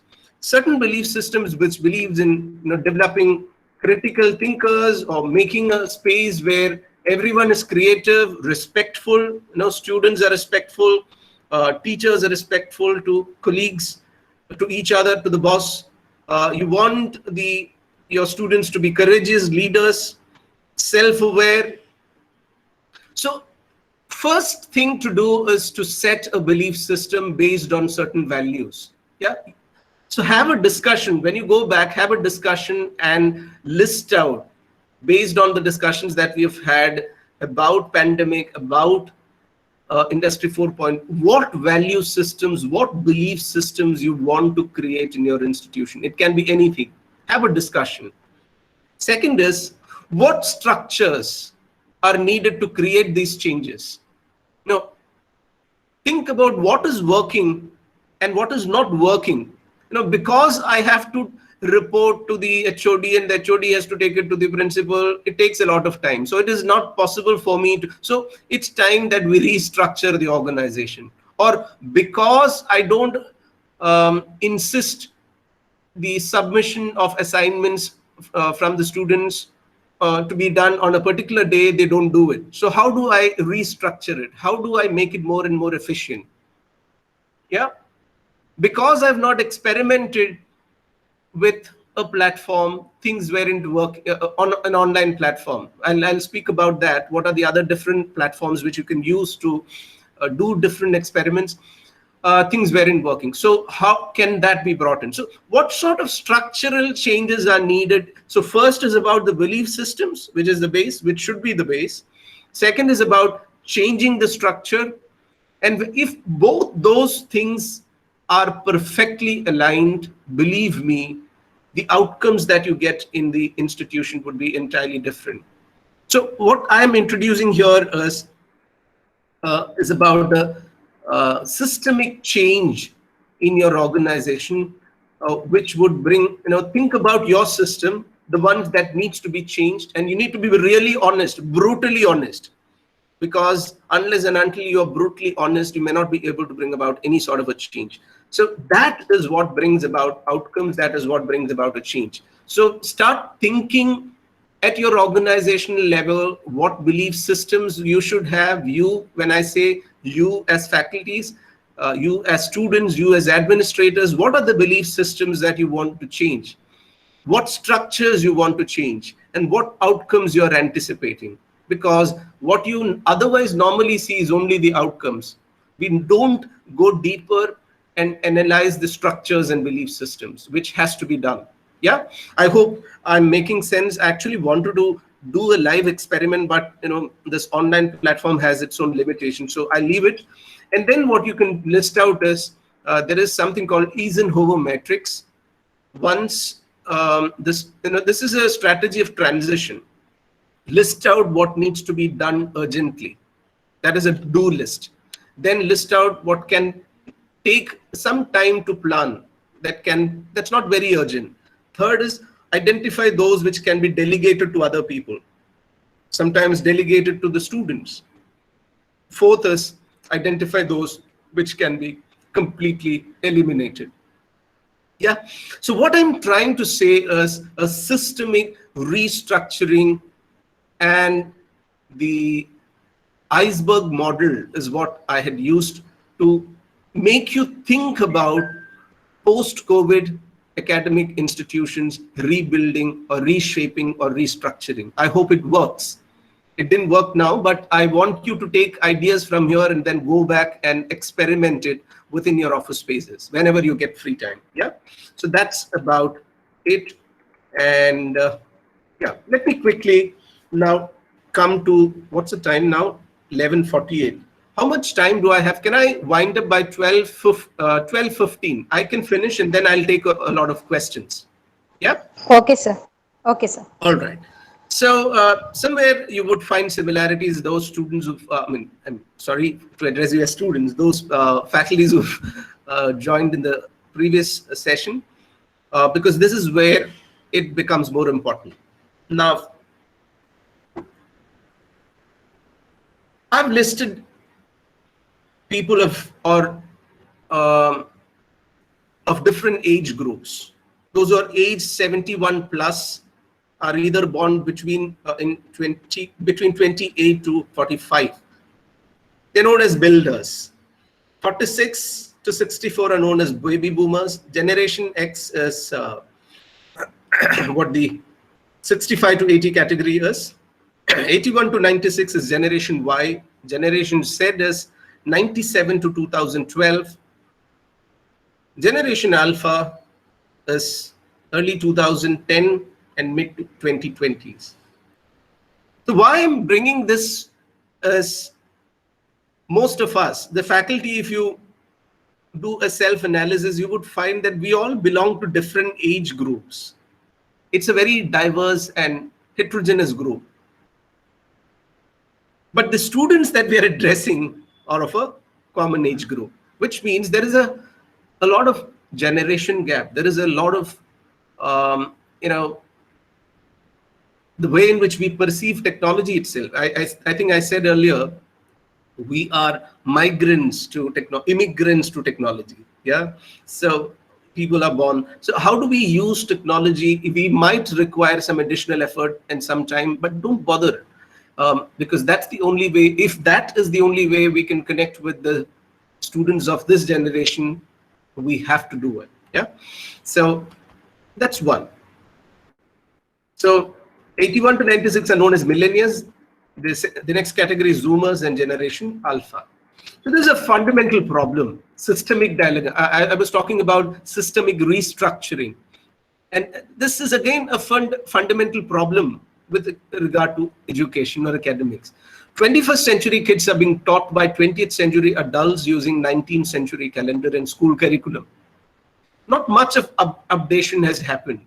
So it's time for us, this COVID-19 is a time for us to rethink about what can be done differently than, there is a saying, if you continue to teach the students of this generation in the way in which you were taught, you will be robbing the generations of future. I repeat, if you're continuing to teach the way in which you were taught in your school days or your college days, you will be robbing the generation. So if you're not doing justice to the work that you are a part of by disconnecting with the students. I had a faculty just slightly deviating from the topic, but a faculty, very senior faculty, who was comfortable with the chalk walk talk board, style of teaching. We call it chalk walk talk, without using any electronic gadgets. So it so happens that whenever I meet him in the department, he used to come and complain, Rishi, there is one girl who keeps disturbing. She never pays attention no matter what I do. So one day he decides to call this girl to the department, and his primary intention was to insult her so that she changes her attitude, her behavior.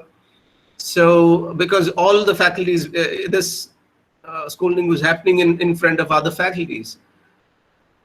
But the response which this senior faculty got from the student was an eye-opener, not just for him, but also for all of us. She said, yes, sir, I do agree that when you teach, I don't pay attention. I do look outside. It is primarily because I look outside as there was nothing happening inside, which means what she was saying is, you are not able to connect with me. You are an absolute failure as a teacher. You are just doing what your generation has done. I'm more exposed to technology. I'm more exposed to a lot of things which you are not able to do justice. So literally, it was a blow on all of us. So the point is, we have to think about these sort of dilemmas that's there, systemic, structural, belief systems, whatever we spoke about. So there's this book called Grown Up Digital, which is by Don Tapscott. Again, I'm suggesting another read. Go back if you find time. It's very well articulated. It talks about how the next generation is changing your world. Because the net generation is what he is referring to as the next generation, which is also a net generation, NET, because they are connected through internet. So it helps us understand how their brain is wired and how they think. So here comes the importance of blended learning. Here comes the importance of hybrid learning. So if you look at the faculties, if you look at the students, some students are very traditionalist. They still prefer chalk and talk. Some are Generation X. Some are baby boomers. A few are millennials. Though biologically they are born almost in the same period, but their attitude towards education or the way in which they would love learning would be different. So as a faculty, to become effective in the classroom, you need to be a perfect blend of all of these. You need to be a traditionalist sometime. You need to be technology pro. You also need to be a millennial, think like a millennial, and also act like a baby boomer. Yeah, it's a blended learning, which is the future. It is the hybrid model of learning, which would make you relevant in the classroom, not just in the classroom, elsewhere as well. Yeah. So think about it. How do you become a model, a hybrid model yourself? Now, there is a problem with the system as well. If you look at it, the academics, the way in which it is designed, it is very well structured, it's systematic, and is standardized. There's a professor called Ken Robinson. He had come up with a video, How Schools Killed Creativity.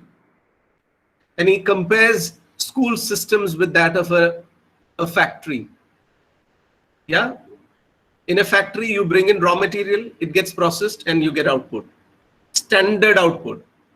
And he says that's exactly what used to happen in schools and colleges. Everyone has to write the same exam. Everyone is assessed based on their same skill set. And everyone has to write a common examination.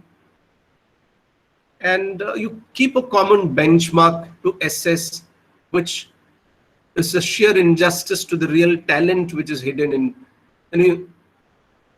The Mozart of Madras, A.R. Rahman, who won 2 Academy Awards, is a school dropout. If you compel him to do what every other student is doing, he would be a huge failure as per the academics. No, the Amir Khan, who actually exposed the Indian education system through one of his movies, The Three Idiots, is a school dropout. So if you try to assess Amir Khan or let's say A.R. Rahman to this structured, systematic, standardized, they all would be huge failures, which is what Ken Robinson says. Our system has copied a lot of things from industry. And it's time we have to rethink. And that's exactly what Prince EA, he had come up with a video called I Sued My Education System. That's a video which he had come up with. I Sued My Education System. Please do go back and watch both. Ken Robinson's How Schools Kill Creativity and I Sued My Education System by Prince. Think about examination. I spoke about it. For a fair selection, everybody has to take the same examination. Please climb that tree. This is what we do to all our students. It's the time. This is a God-given time for all of us. Are we doing justice? Of course, we have our academic limitations when it comes to the final year examination and university norms. You have to write certain, but at least within your academic institutions and what you do in the classroom, you can do. You are the actual hero. You are the actual, you can do experiments in the classes, and which we've been doing, and I'll come to it later. So I'll skip quite a few slides, which I don't think needs to be done right now. But this report which came in the Business Insider, this is a report of UNICEF, which came on November 6, 2019. It says over half of Indian students will not have skills for 21st century jobs. Half of Indian students will not have 21st century jobs. I need to show one more. There is a discussion about unemployability. The problem is not unemployment. The problem is unemployability. And I'm backed with a research report, Aspiring Minds National Employability Report of 2019. It says 50% of Indian graduates lack basic employability skills. And that's really bad in engineering. Sorry to say that, but that's a fact. Now,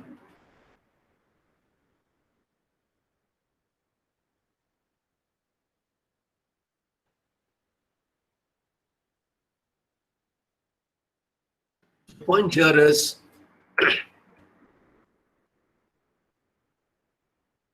I've been talking a lot about a lot of negativity. I've been bringing in only negativity, but let me get henceforth for the rest of the time, how much ever I'm having, maybe around 15 to 20 minutes, I'll try to talk more positive. Now, the basic purpose of hybrid learning is to make the students more independent, is to make the students more capable. And for that, how do we use technology as the important question that all of us as faculties have to ask ourselves?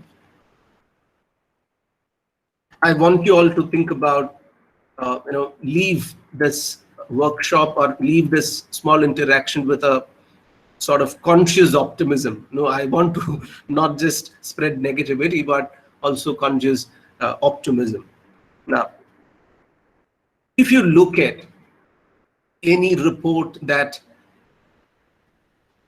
IMF, World Bank, UNESCO, World Economic Forum, McKinsey, Deloitte, KPMG, PwC, you would find these 5 qualities as the most important quality to make you relevant for the 21st century.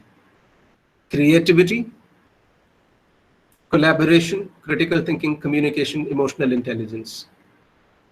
Now, how do we develop this? You can develop this through your assignments, through what you do in the classrooms. When I teach entrepreneurship, there is a online platform called Lean Canvas. The students can work online no matter where they are and develop a business plan and submit it online. They can edit those submissions as well.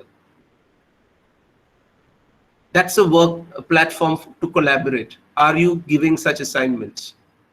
That's a question. In one of my subject, business communication, I give absolute liberty to the students to decide their assignment. They can choose their assignment. If somebody is good at writing, that is their assignment. If somebody is good at video making, that is their assignment. If somebody is good at poster making, that can be their assignment. If somebody wants to do an interview and present it, that can be their assignment. But the only challenge which I have given them, they should also develop the criteria on which they should be assessed. How should a video be assessed? On what basis? So all those students who are doing video will sit together and decide how their assignment should be assessed. All those who are writing and submitting, on what criteria? So there comes creativity, there comes collaboration, there comes critical thinking. Communication is another thing. No matter what, no matter how much you score, if your communication is bad, you're lost. So the basic skill set is social skills, which makes you employable. Ability to communicate and articulate things. And predominantly English. Your ability to communicate well in English. No matter whether you have an MTI, or is MTI, mother tongue influence, that's fine. But communication, effective communication. The last is about emotional intelligence, which is about empathizing with the other person. Your ability to connect with people. Because in pandemic, I spoke about mental health. That's the biggest problem which this generation is facing. I keep getting phone calls from the students. They say, sir, I just want to talk. The problem is, just to quote one instance, I think I mentioned that in the last session as well. I get a call from Mr. Goyal. I have taught him in 2014. And since then, we've never spoken. But I get a message through Instagram and he said, sir, I need to talk to you. And the story was really shocking. He comes from a filthy rich family. He has 3 sisters. Parents are alive. But he says, sir, it is like a pressure cooker to stay at home because of the love and affection and the overprotection my parents are showing towards me, because he's the only male child. All of them love and care him a lot. And this 8 months of sitting at home and experiencing the love and care and the overprotection has made him exhausted. And he said, either I'm in depression, or I have a suicidal tendency, or I will get into some substance abuse because it's too much. I just can't handle it. And he said, can I leave my house and stay at a paying accommodation despite having a big palatious bungalow in Bangalore? Mental health is a big problem. How do we emotionally connect with people? Emotional intelligence is another. Creativity, collaboration, critical thinking, communication, and emotional intelligence. These are the things that would make a person employable. So that's now, okay, I'll skip this part in quite a few. Another thing which I wanted to explain is, I hope in science you've learned that there is a left brain and the right brain function. The left is more logical, the right one is more art and creative. So in the assignments, it's both logical and the rational, emotional and the rational part of the brain that needs to be. So have assignments. I think I quoted this last time also. There are lots of fake submissions, answer submissions or assignment submissions that we get. So what I did is I once created a blog and asked the students to submit their assignments, all their assignments in the blog. And believe me, those were the best of the assignments that I received, because they knew that what they submit would be seen by others. So they don't want, and I also kept a condition: if you're copying from any source, I'll check, I'll do a plagiarism check, cut the marks. Believe me, those were the most genuine assignments that I got. Yeah. So try such experiments wherein the left and right brain creative, collaborative work do happen. So I spoke about Industry 4.0. Similarly, Education 4.0 is also happening. What is Education 4.0? Just a quick a snapshot of it. It can be anytime, anywhere, because learning can happen anytime. As I said, Shyama ma'am sends a voice message, voice record of her class, and a student can learn it anytime, anywhere. It is becoming more and more personal, flexible, more and more peer and mentor kind of a role. Student ownership. Students, see, in conventional education, the student comes to the first day, the faculty comes to the class with the syllabus. Second day, the lecture begins. The third day, the assignment is given by the faculty. Fourth day is the test paper. Fifth day is the end of the syllabus. Now, everything is done by the faculties. But in Education 4.0, the ownership should go to the student. How do we make students more accountable to what they do and what they learn? So go back and read about Education 4.0. There are lots that you need to understand. And then pedagogy, I spoke about it last session also. There are newer concepts like heutagogy, pedagogy, and cybergogy. Go back, read and understand. Heutagogy is more about how do we make students independent, self-directed. Pedagogy is co-learning, collaborative learning in teams. Cybergogy is about using online platforms. So it's about blended learning. It's about inverted classroom, flipped classroom, or let's say hybrid learning.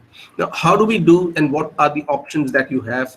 So many organizations, so many popular academic edutainment apps have come. Vedantu is quite popular in, let's say, in Bangalore. Byju's have become extremely common.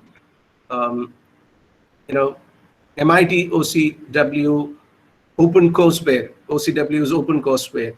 I think this stands useful for the engineering students or engineering faculties here. MIT Open Courseware is an open platform wherein you get standard resources. Byju's has standard resources. Vedantu has it. InstaEdu has it. Avagma has it. Tutor Vista has it. So TED Talks, there are quite a lot. But there is an exclusive platform called TED Ed, which can be used. Yeah. So these are all some of the platforms which gives a lot of resources which are recent and updated. So you could probably utilize in your blended learning or in your experiments in the classes. Now, what exactly is hybrid learning? You are using technology by understanding for what they are using technology purposefully. Yeah. Connecting to the larger or a bigger picture. It's not just about, hybrid learning is not about shooting your video and sending it to through WhatsApp. That is not hybrid learning. You have to connect it to the larger picture, making the students reflect and apply those in their life. Yeah. So it's a broader concept. Probably this slide I can send to you in detail. So hybrid learning is about having face-to-face conversation only when it is possible, but having personalized conversation one-on-one, and blended learning, adaptive, whatever technology and non-technology platforms can be included, adapted as a learning tool, but at the same time maintain social distancing. So this is developed more in the context of current COVID. Remote learning tools and flexible schedules is what makes a hybrid learning model. Yeah, it's about personalization. It's about bringing in technology. It's about remote learning and also face-to-face only when it is possible. So that's a blend of what hybrid learning is. And okay, let me introduce, this might be of more use for those who are really looking for certain tools which you can apply in hybrid learning. I've listed this in the previous class as well, but I thought I should repeat. One is Google Classroom, which I'm sure it's freely accessible. Only thing what you need is an account, Google account, which I'm sure majority of you would have. Brilliant platform. Then LMS requires a lot of investment, which the institution has to bear. LMS is Learning Management System, which I'm hoping some of you would be aware of. There are MOOC, Massive Open Online Courses, which is a platform connecting universities across the globe, giving free courses and also paid courses. So it's another, how can you utilize? So I had a chat with a professor at IIM Bangalore, and we are trying to blend entrepreneurship course with some of the courses which are already there offered by IIM Bangalore. So the best part is you need not sit and teach. The students can complete a MOOC course which is made a part of your curriculum. So doing that MOOC would help you focus more on what you can actually do in the classroom. Yeah, the rest of it is taken care by MOOC. So MOOC is another. Canva is where you could ask students to prepare posters online, canva.com. You just need to post a certificate. You could, there might be students interested in that. Kahoot is where you can conduct quizzes, which I'm told a lot of faculties are using Kahoot. Then there is something called Hot Potatoes. Hot Potatoes is another, so you can create crosswords and puzzles, which can make it your classroom more engaging and entertaining. There is TED-Ed. Okay, there are lots of blogs. Blog writing can be entertaining. WordPress, Tumblr, Blogger, Squarespace. They're all blogs which either you can start or ask students to start writing. Then there is Dropbox, through which you can share larger files.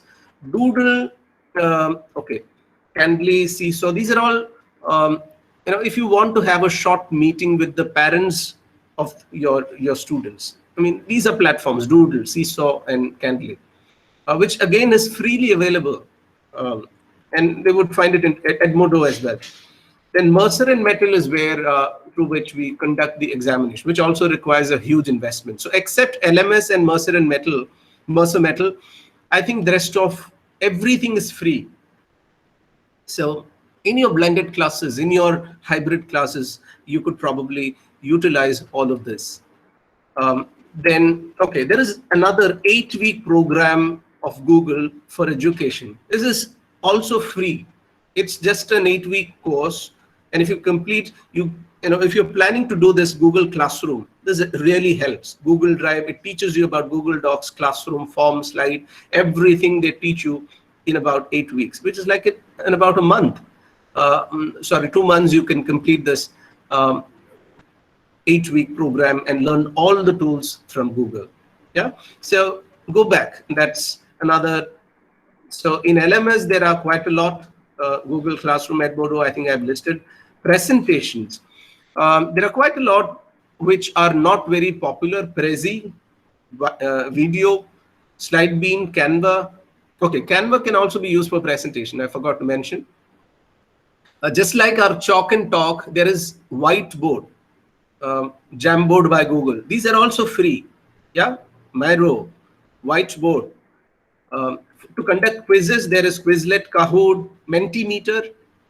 I did that in the last session. Mentimeter is where you can actually conduct quizzes online. So that's there. For assessments, there are Wiser.me, Testmos, Google Forms, which gives you mind mapping is possible. Video conferencing, there are quite a lot. Video editing, there are quite a lot. So probably some of these in a nutshell, I'll be able to send you. If you find this interesting, a lot of these can be utilized to make your blended learning, to make your hybrid learning more impactful, more meaningful, more engaging. Yeah. So, but I've been emphasizing on this too. What is important above everything is the mental health of our students. And in fact, you're aware that countries have started thinking about setting up a separate ministry itself for happiness. Ministry of Happiness was started in UAE. Romi is as the minister for that. In fact, institutions have started thinking on those directions. I hope you are aware that University of Buckingham has started something called positive universities. Think about how do you, especially when you start discussing about the systemic restructuring. I spoke about the iceberg model, wherein you have to restructure the system. So when you restructure, think about how do you create positive universities. There is an article which I wish to share with you, how academic institutions can be made positive, especially amidst this COVID-19 and the growing, increasing automation. So those are some of the things which I wish to leave before I wind up. And this is another article, a brilliant piece from, again, World Economic Forum. That's why I was saying that World Economic Forum is something which you need to subscribe. It's again free. You just need to enter your email and other details and you get it free. An agenda for leaders to shape the future of education, gender and work. This is a report. I think it came in 2018, but it's still very relevant. Lots of insights that you would gain, and I'd skip some of these parts, which I don't wish to discuss.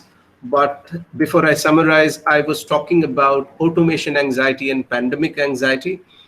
I don't know whether I've increased your anxiety or I could bring in a little more perspectives to how we need to approach education, but the only intention was to create a sense of coherence and make you sensitize about the need and importance of finding a purpose. So another document which, again, I have been subscribing to this, which you need to discuss in detail, is the National Education Policy. You can agree with it or disagree with it for your political reasons, but it is a document which we need to abide by, at least in the next 1 or 2 years. A lot of things, lots and lots of things that they've come up with will get implemented. And for one reason, I have respect for this new education policy, that this has come after 34 years. The last one was in 1968, and this had come after 34 years. So that in itself gives a great credit to the national. So this is another policy document which I want, because there are lots of things, whatever I discussed today, which you would find in the new education policy. So do have some discussions on that too. So this is just a quick recap. Change. We normally say the only thing that remains unchanged about change is that changes will change. Change is something which is very constant. But in the post-pandemic, in the post-automation era, or the post-fourth industrial revolution, change has become something which is extremely rapid. Second point, emotional intelligence, creativity is our last hope. Creativity, basically. And creatively, we have to engage with our professional challenges and personal challenges. Education 4.0, the third point which I wish have been discussing, is to create a purpose for the students and create impact and also happiness. When I say happiness, I'm referring to the mental happiness. And today we have the tools to deal with, and we should be fortunate that we are living in 2020, because this is a time which no other generation has enjoyed. Anything is possible with the advancements in technology. So be empowered through your constant workshops, through your constant thinking and reflecting, and whatever you're doing in your classes, in your institutions. So This is the last point which I wanted to discuss. Now, the whole purpose of this discussion was to create a cognitive dissonance. You know what a cognitive dissonance is? This is what I'm borrowing from one of my professor at IIM Kozhikode. He's an organizational behavior professor called Unikrishnan. Unikrishnan sir used to say that in any workshop, in any classes that you conduct, you need to create a cognitive dissonance. What is cognitive dissonance?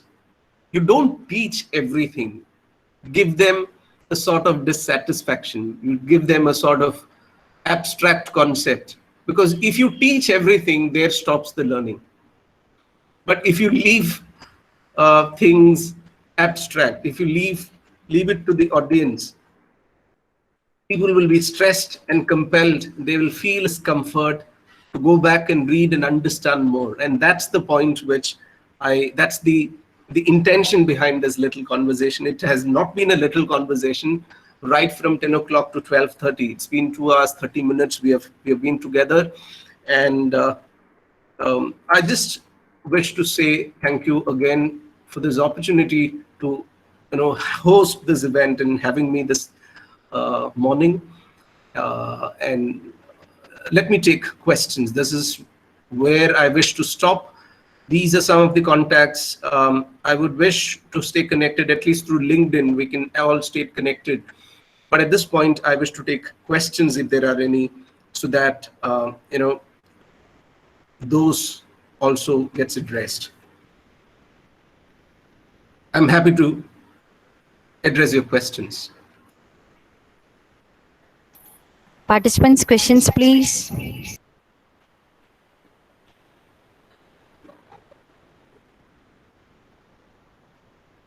Yes, I the have host, the already raised a organizers, question their before questions. If there starting are, the we can. session.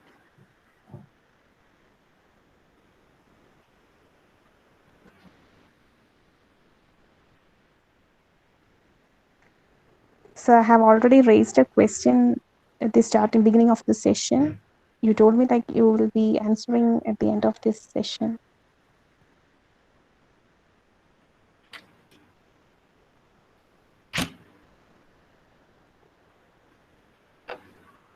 Question, please. Can you repeat the question, please?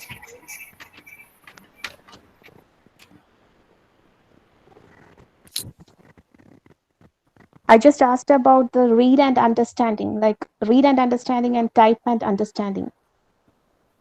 Okay. See, that's the reason I said jobs, lost job gain report says that the least threat as vis-a-vis or compared to any other job is in the profession of teaching. We as faculties have a huge role in ensuring that the learning is not just about reproducing what is there in the textbook, or assignment is not just about reading or copy pasting from internet. The intention of education, the intention of learning should be to help our students understand themselves, for which I think we have to do a lot of experiments in our assignments and assessments. I do agree with the point that reading, of course, broadens your horizons, but reading itself is not enough. Reading and reflection is needed. That's where I said create assignments wherein students can collaborate and do.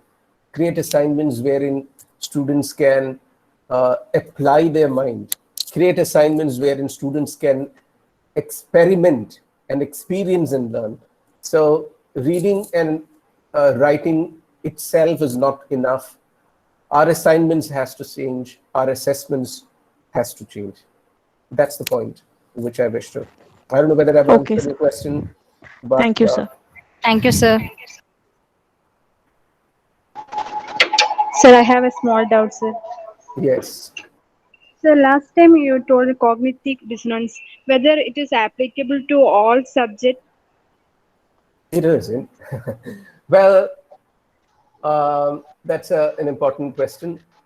But I feel cognitive dissonance, the intention of bringing that aspect in the discussion here is not is to make a student. See, there is a saying, no, you can take a horse to the river, but you can't make it drink. That thirst has to happen internally. That thirst that the horse has to feel on its own. So I always say that the role of a teacher is to not teach. The role of a teacher is to create curiosity in the minds of the students. Yeah.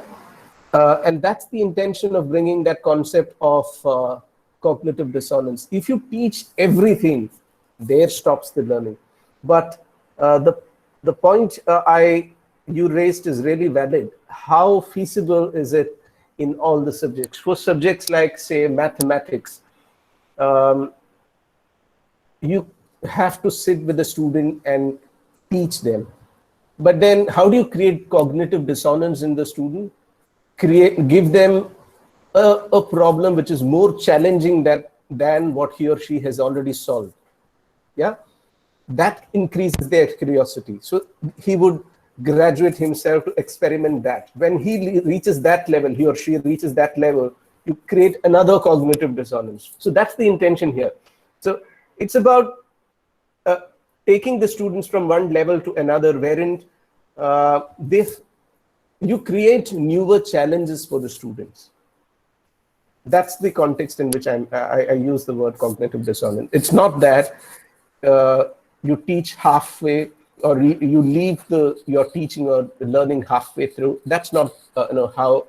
Probably if I have sounded it that way, I was wrong. No, the intention is to create curiosity in the minds of the students. Two, the intention is to take the students from the level where they are to newer levels of curiosity. Thank you, sir. Thank you.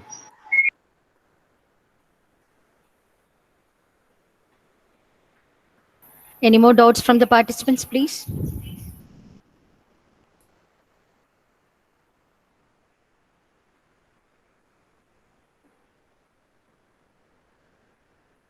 So, Yes. is there a question? If not, yeah, this is what I wish to leave. Sir, can we have an official vote of thanks? Sure. If we are done, we can have that. Sure, Thank you sir. very much Yes. for your patience. It was such a wonderful session, sir. I'll just ask for the official vote of thanks. Neetu ma'am. Respected Chief Guest, Principal, HODs, and all the participants, a very good afternoon to all. It's my privilege to propose a vote of thanks on this STTP program. On behalf of Vyasa Institute of Technology, I take this opportunity to thank our speaker, Mr. Rishikesh KB, Associate Professor of Christ University, for an enlightening presentation on the topic hybrid learning. Sir, the session was filled with mind-storming presentation. We understood the benefits of hybrid learning are numerous since it provides greater access to education catering for different learning styles simultaneously. I wish it will help us to alleviate some of the problems associated with student absenteeism. The former presentation showed why we should accept change in technology to update ourselves and fully understand the various benefits hybrid learning is emerging as such an important concept in this pandemic period. Also, we got an idea about the trendy managerial acronym VUCA and iceberg model and different tools and options we have. We wish the session will make the young team to feel that hybrid learning practice will have increased access to learning, reduced student absenteeism, and better use of teaching resources. And sir, the way you explain the topics with examples, it's exemplary.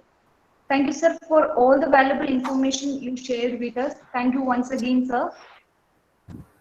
I would Thank you. also like to thank our principal, Dr. Sangeeta ma'am, HOD of CSE department, Dr. S. Kavita ma'am, the management, and all the faculty members for their enthusiastic support. I also extend thanks to all the participants present here for making this session a great success. Once again, thank you all for being with us. Thank you. Thank you all. Thank you, Thank you. ma'am. Thank you very much for the Thank you, sir. opportunity. Thank you, sir. That was such a wonderful session, sir. We feel we will have some more sessions with you, sir, in Sure. person. Thank you, Sure. sir. Thank Thanks a you. lot, and we wish lot of these ideas will be taken as by in our mind, and we will just implement that in our teaching styles, because we are yet to join with this hybrid learning concepts, because from December 20th onwards the students are coming to the campus, sir. So we will Okay. surely implement all these concepts what you Thank said. you. Thank Happy you, sir, learning. and I will Thank you. share all the materials what sir has given to me to all the group members. Thank you. Thank you. Thanks a lot, sir. Thank you for joining, and thanks to Babita ma'am for giving a connection with such a nice person for us. Thank you. Thank you, sir. Thank you. Thanks a lot. To all the participants, the feedback link of this session has already been given. Kindly please give the feedback link. And I wish we will join in the afternoon session at 2 p.m. So kindly please all of you join by 1:55 p.m. for the afternoon session by Professor Anup Mathew, sir. Kindly please join by 1:55 p.m. Thanks a lot, sir, for giving us such a wonderful session once again.